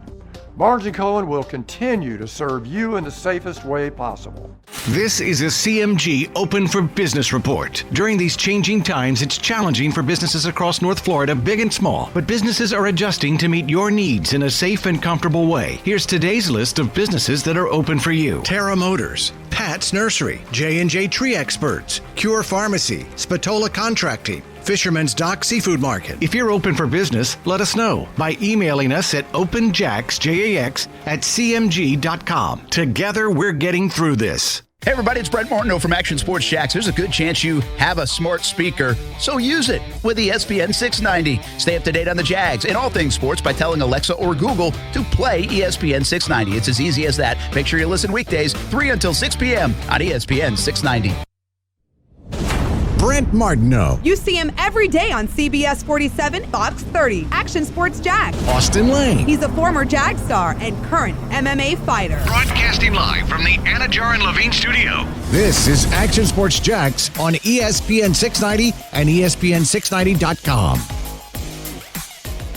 For those of you who don't know what Don Shula meant to South Florida, he was the first credible giant sports thing that we had that was national. You can make the argument that the Dolphins have never been as relevant as they were under Don Shula, that the Dolphins have spent the last 25 years desecrating what he built in South Florida with a perfect season, with 2 Super Bowl championships, with Belichick still needs wins to catch him on the career wins list. He's got an expressway named after him in South Florida.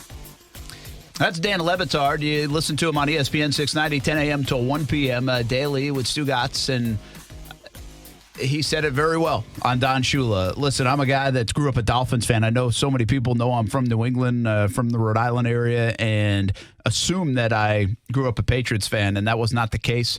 Quick 30 seconds on the story. Patriots were blacked out just about every week in New England when I was a kid, and they stunk. Mm-hmm. So 84, when I first watched football when I was 7, when I remember, it was one of the first games I remember seeing is the Super Bowl, San Francisco and the Miami Dolphins, and the 49ers won the game, but I fell in love with Marino. I think that year, I really remember seeing that game, but I remember that year because it was such an unbelievable year for Marino.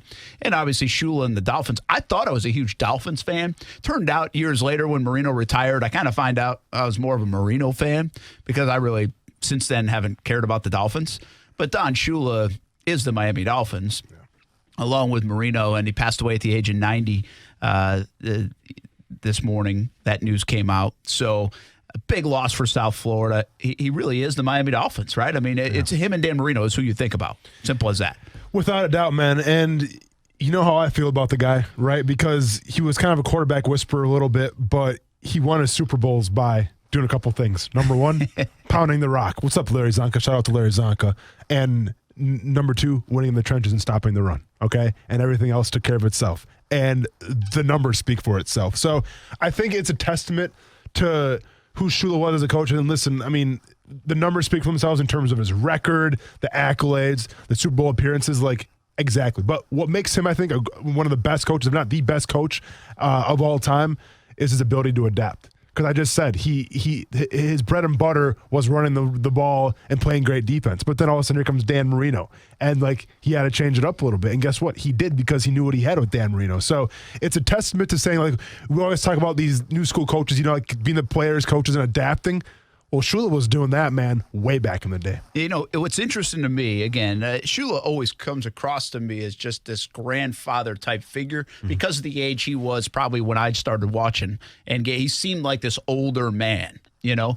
But you can always go back and find the video and the stories and the records and everything else even prior to, and the stories are numerous. So he's the all-time wins leader still. I mean, Belichick puts in perspective, I think it was 56 games he's behind him.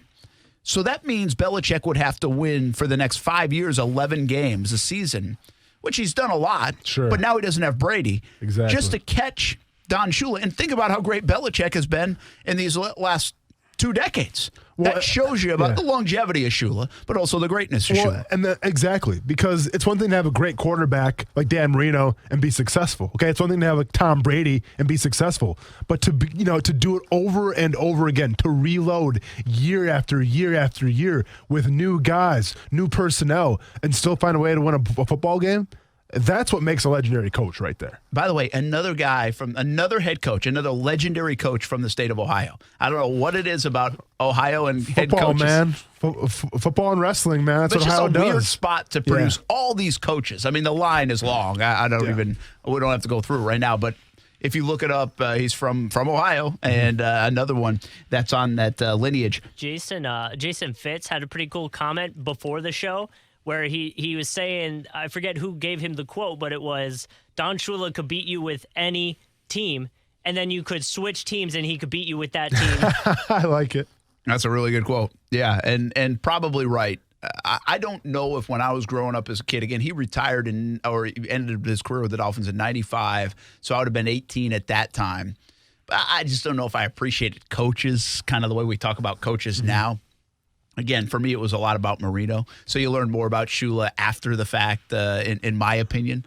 But you get it, right? I mean, so big. But here's where it spins me to. I couldn't help but think of this. And this is how hard it is to follow greatness, man. Shula, one of the best of all time. Marino, one of the best of all time. And keep in mind, they didn't win a Super Bowl. Correct. But the Miami Dolphins have been horrible since they left. Shula in 95, Marino in 99. He was really on the back end. Of course, the Jaguars retired him 62-3. But they've done nothing since. Think about the Buffalo Bills. Those 4 years in the Super Bowl.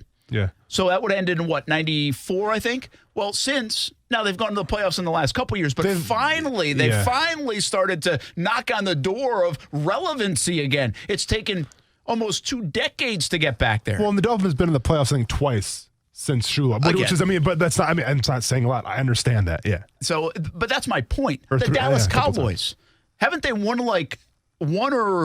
only 1 or 2 postseason games since they won the Super Bowls with Jimmy Johnson and Switzer and had that run, that dynastic run? Yeah. They've done nothing. Well, to be honest with you, they have done a decent amount, like in the regular season, but they've done nothing in terms of getting back there. So they kind of fit at what I'm talking about.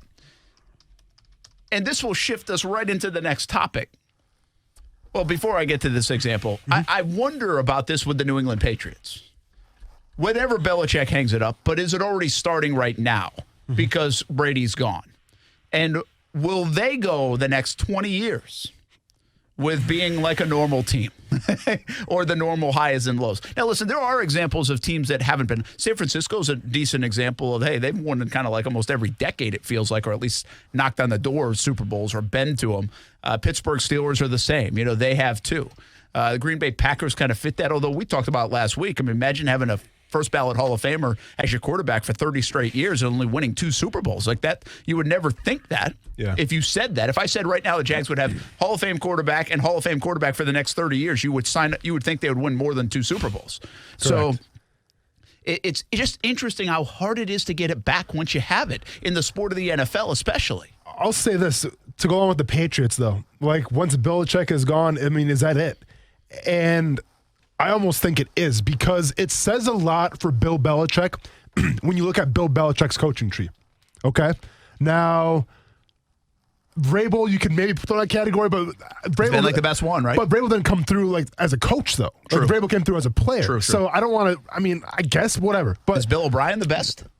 Probably Bill O'Brien, because I'm not gonna say Matt Patricia. Certainly not a good GM. But here's my point, though. If this was like Andy Reid leading the Chiefs, you'd feel a lot better, right? Because you talk about Doug Peterson, Sean McDermott. It goes to show you that coaches can take what Andy Reid does and his traits and apply them to their own coaching style. What Bill Belichick shows us that no one's Bill Belichick. No one can do what Bill Belichick does. Doug Peterson won a Super Bowl with the Eagles, doing a lot what Andy Reid does, right? So I think Bill Belichick's style and who he is, it's so unique, it's so hard to copycat that once that's gone, you cannot replicate that. All right, so we just gave you examples of, especially in the NFL, where once you lose these legends, once you lose these time, it's tough to replace them and find your mojo and be relevant and be winners again. Really hard to do that. Well, there's an example in the NBA of that, and they've been the hottest team everybody's talking about the last few weeks, thanks to The Last Dance. The Converse weapon, that's to shoot, that's magic, do what he was born to do. It may be so, but that's not all. They let Isaiah play like he's 10 feet tall. For the kind of moves that never fail, the weapon's the choice of Kevin McHale. The same is true for Mark Aguirre. When I wear weapons, I'm on fire. Well, what can the weapons do for King? Why, I can do just about anything. You already know what you did for me. What? I walked away with the MVP. The Converse weapon, the #1 weapon in the NBA. So cheesy. Converse on Pawtucket Ave, man. I right. saw that commercial and I went, bam, rode my bike right up, bought those things for like $22. Can you imagine the marketing campaign for Converse revolving Larry Bird? Do you want to do sweet reverse layups like Larry Bird? Well, then get these Converse weapons. Like, by the way, it was shoot man. the three, okay? I mean, yeah, but do you really need a sneaker to shoot the three with? I can shoot the Steph three. Steph Curry's selling sneakers. Yeah, but Steph Curry can shoot the three in flip-flops and it'll be all good. You know what I'm saying? Like, to me, the appeal of basketball shoes when Jordan came around and was like, check out how I can dunk. Check out how I can fly through there. That's why Michael Jordan, best to ever do it. The part he didn't talk about then was that his feet were bleeding in Madison Square Garden Well, okay, because so, of the shoes. all right, so let's get into it. So, real quick, though, just to follow up, that's kind of why I segued in off shoe. Another example is in the NBA. The Bulls have been nothing. Correct. Since all of this. I mean, that Derrick Rose had the MVP year. Yeah. But again, in totality, the Bulls have been nondescript and irrelevant as a franchise, even though Michael Jordan made them the most relevant franchise in the entire world. Phil Jackson, Scottie Pippen. It just goes to show, just piggybacks on the conversation of why have these teams struggled so much after greatness to find even a sense of winning. Not that greatness is tough to duplicate. Yeah. But, I mean, almost irrelevancy in various sports, which is very unique. When you lose... Or not unique. It's pretty common, I think it is now. When you lose a great coach like Phil Jackson, obviously arguably the best player to ever do it, Michael Jordan, I mean, those are big shoes to fill, you know? So that's where it stems from in any sport. You know, like once a team has success, those key pieces move on. It's hard to replace those pieces half the time. So, but getting into the Last Dance, though, like my favorite episodes by far. I mean, listen, and it's all been fantastic, yeah. But in terms of nostalgia and in terms of like, oh yeah, I remember that. Like, I found myself doing that more than anything. Now, I want an apology from you because every time I mentioned Tony Kukoc, you would laugh at me. I called it. Tony Kukoc got his own segment last night. He did. Yeah, exactly. And he earned it because people sleep on how legit Tony Kukoc was coming from Croatia in the NBA. He was supposed to be the guy. Like, it was all set up for him to be like, you know, like a Dirk Nowitzki. I mean, who called him? I think some analyst called him like he was supposed to be the left-handed Magic Johnson. That's what they called him. And unfortunately, you know. He really was, too. I remember the Kukoc talk. I mean, you just, Nowitzki is really what he was supposed to be. As Nowitzki turned out to be, Kukoc was supposed to be that. He was supposed to be But by the way, that. he got a lot of his TV time last night when they were trying to hate on him. It wasn't not when good. They was I mean, it wasn't good. And I wish they would have delved into a little more because, I mean, he was a key role player, let's just say, for the Bulls during that final playoff run. But, like, I wanted to see where his mindset was. Like, why did Tony Kukoc never become what he was supposed to be? And I get, like, Scottie and Jordan wouldn't really let him be that, I feel like. But I wish they would have kind of showed that story a little more. You know what's fascinating about the Kukoc part of that to me? There's been a great illustration of Jordan, and I would think even those other teams, what makes great teams, and really what makes athletes, you know, the 1% athlete, but Jordan especially, is this what this is doing, and I think it's great for kids, but even perspective for all of us to remember, is how the killer instinct and the want to win and the drive to win that you cannot relate to.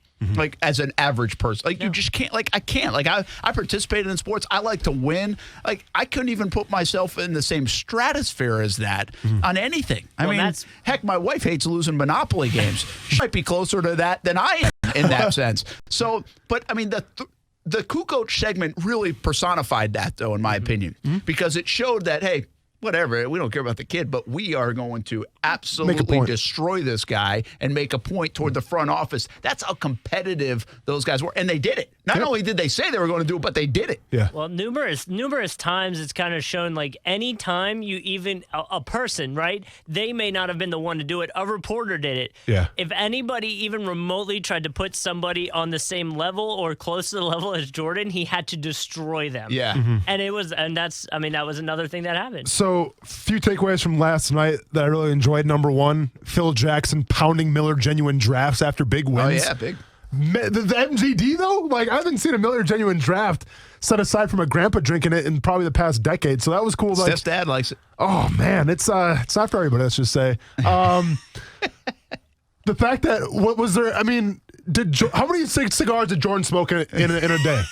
Okay, because do you know like the whole truth the truth campaign for like millennials of don't smoke is bad for you? Put all that by the wayside, because now Michael Jordan comes out, he's smoking a cigar in every single interview and every single like locker room photo. Dude, is smoking cigars is making Michael Jordan? Begs the question. Thought that was interesting.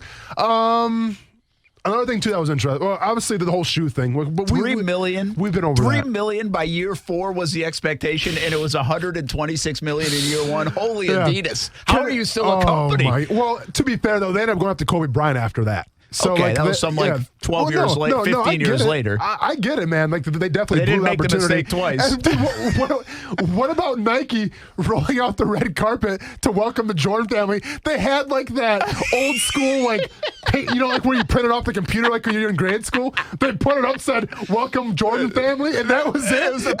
And that sealed the deal. It was a perforated paper. Yes, where you just hooked in tear. And they put that up for Jordan. That was it. There's no doubt that was printed off an Apple II. Exactly. No champagne. No, literally a sign with your name on it. Hey, you want to play for Nike? Okay, it looked like they were at a Hertz rent-a-car for that meeting. It was so bad, man. But I thought it interesting too. And listen, once again, keep in mind where I'm at right now. All right, like I'm on Jordan's second run. I'm a kid. I don't know the gambling stuff. Okay, I don't really know the political stuff. And I forgot who made the point, but it was interesting. The reason why Michael Jordan, for the most part, was this world-renowned figure and liked by everybody, and I quote, and this guy said, is because he never pissed anybody off. Yeah. Okay, and it's a lot like Tiger Woods. You know, like Tiger Woods has had a chance to use his platform for whatever he's wanted to use it for. You know, like he has so many followers, especially like when he was really playing well. He had so many people that were behind him, but he just kept quiet. He just focused on golf. A la Michael Jordan, you know, and then there's like that one little political moment they talked about a little bit, but it is what it is there. Wasn't too much to it. But Michael Jordan he just focused on basketball. Yeah. And I thought it was very telling. And I love that segment because I am okay with that. And a lot of people aren't, but I'm okay with that. We don't have time to talk about that part of it today. We'll tomorrow or maybe even Wednesday we'll pick it up. But so we'll get to that this week because I think that's interesting. Real quick thought that got me yesterday is just I felt like I was watching today's athlete when I was watching Michael Jordan and the shoes and the branding and everything. Yeah. From saying the right things in front of a microphone to obviously the performance on the court to the shoes, just this whole branding and marketability. I guess I knew how big Jordan was in the brand, but I didn't know really he was the fire starter on that as much. I thought maybe the other guys would have been somewhere along the way, even Muhammad Ali, but nobody was like Jordan. I mean, Jordan was paid $250,000, and then he sold 126 million shoes in year 1, which means then he started to make a lot more money, and the reward went higher and higher for the player who was able to do such a thing, and then branding became a thing. And now that is today's day and age in all sports, really. But you also have to your point, kind of be the businessman on that side. You have to be the player, but also the businessman, not ruffle feathers. And the whole Republicans buy shoes too is a great line because of that. He didn't want to ruffle the business side of it. And I respect the fact that he didn't want to get into social issues, but there's no doubt the money played a role in that. I mean, he understood it. Like, to me, Michael Jordan understood the landscape of it all. He understood he was going to answer the same damn question every single day about his future. He understood he was going to have this huge platform, mics everywhere. He understood he was going to be in Times Square on a big poster. He understood that more than any athlete at that time. Yeah, man. And I'll say this, too. It gave me a great glimpse of, you know, it's like the ultimate phrase, heavy is the head that wears the crown, right? Seeing how Pearl people... Jam? Limp Bizkit? I don't know. Is that Pearl Jam? I don't know. But I'm just saying from... It might be actually... I thought it was a remake, but it was... Zach Brown Band says that in the song. Okay. Well, I figured it was a remake. I'm sure it's a quote from a book or something, too, as well. But it just went to show you, I mean, the guy was on top of his game for so long. And people thought that he had the life. You know, he was living the life of luxury. But behind the scenes, man... That guy just wanted to break, and I don't blame him, man. Like, I don't envy Michael Jordan. I don't envy Michael Jordan's life just from watching that last night. You can also tell why he stayed pretty quiet the last 10, 12, 15 years now, right? Just give me a golf course or a private room at a casino. Exactly. We'll talk more about The Last Dance as the week goes along. Tomorrow, by the way, We're joined by Dana White on the show, amidst other things. So make sure you check us out on ESPN 690, 3 to 6, Monday through Friday. And we'll see you on TV tonight, CBS 47 and Fox 30. This is not the year the graduating class of 2020 wanted or expected, so we're asking for your help to make sure they get recognized. Whether it's a student athlete that's committed to play college sports or a kid who's missing out on graduation, visit ESPN690.com to nominate them for a shout-out. Then listen weekdays at 4 p.m. to Action Sports Jacks to hear Brendan Austin give them the props they deserve. Hello? Hey, boss. Why are you calling me? Well, I was going to come over, but I thought I should be practicing social distancing. Oh, that's responsible of you. Thanks. So I'm calling because I want to read you this new article in the Crooks of Us newsletter. If it's about Safe Touch security, I don't want to hear it. Boss, you want to hear this? The headline reads, Safer at Home with Safe Touch Security.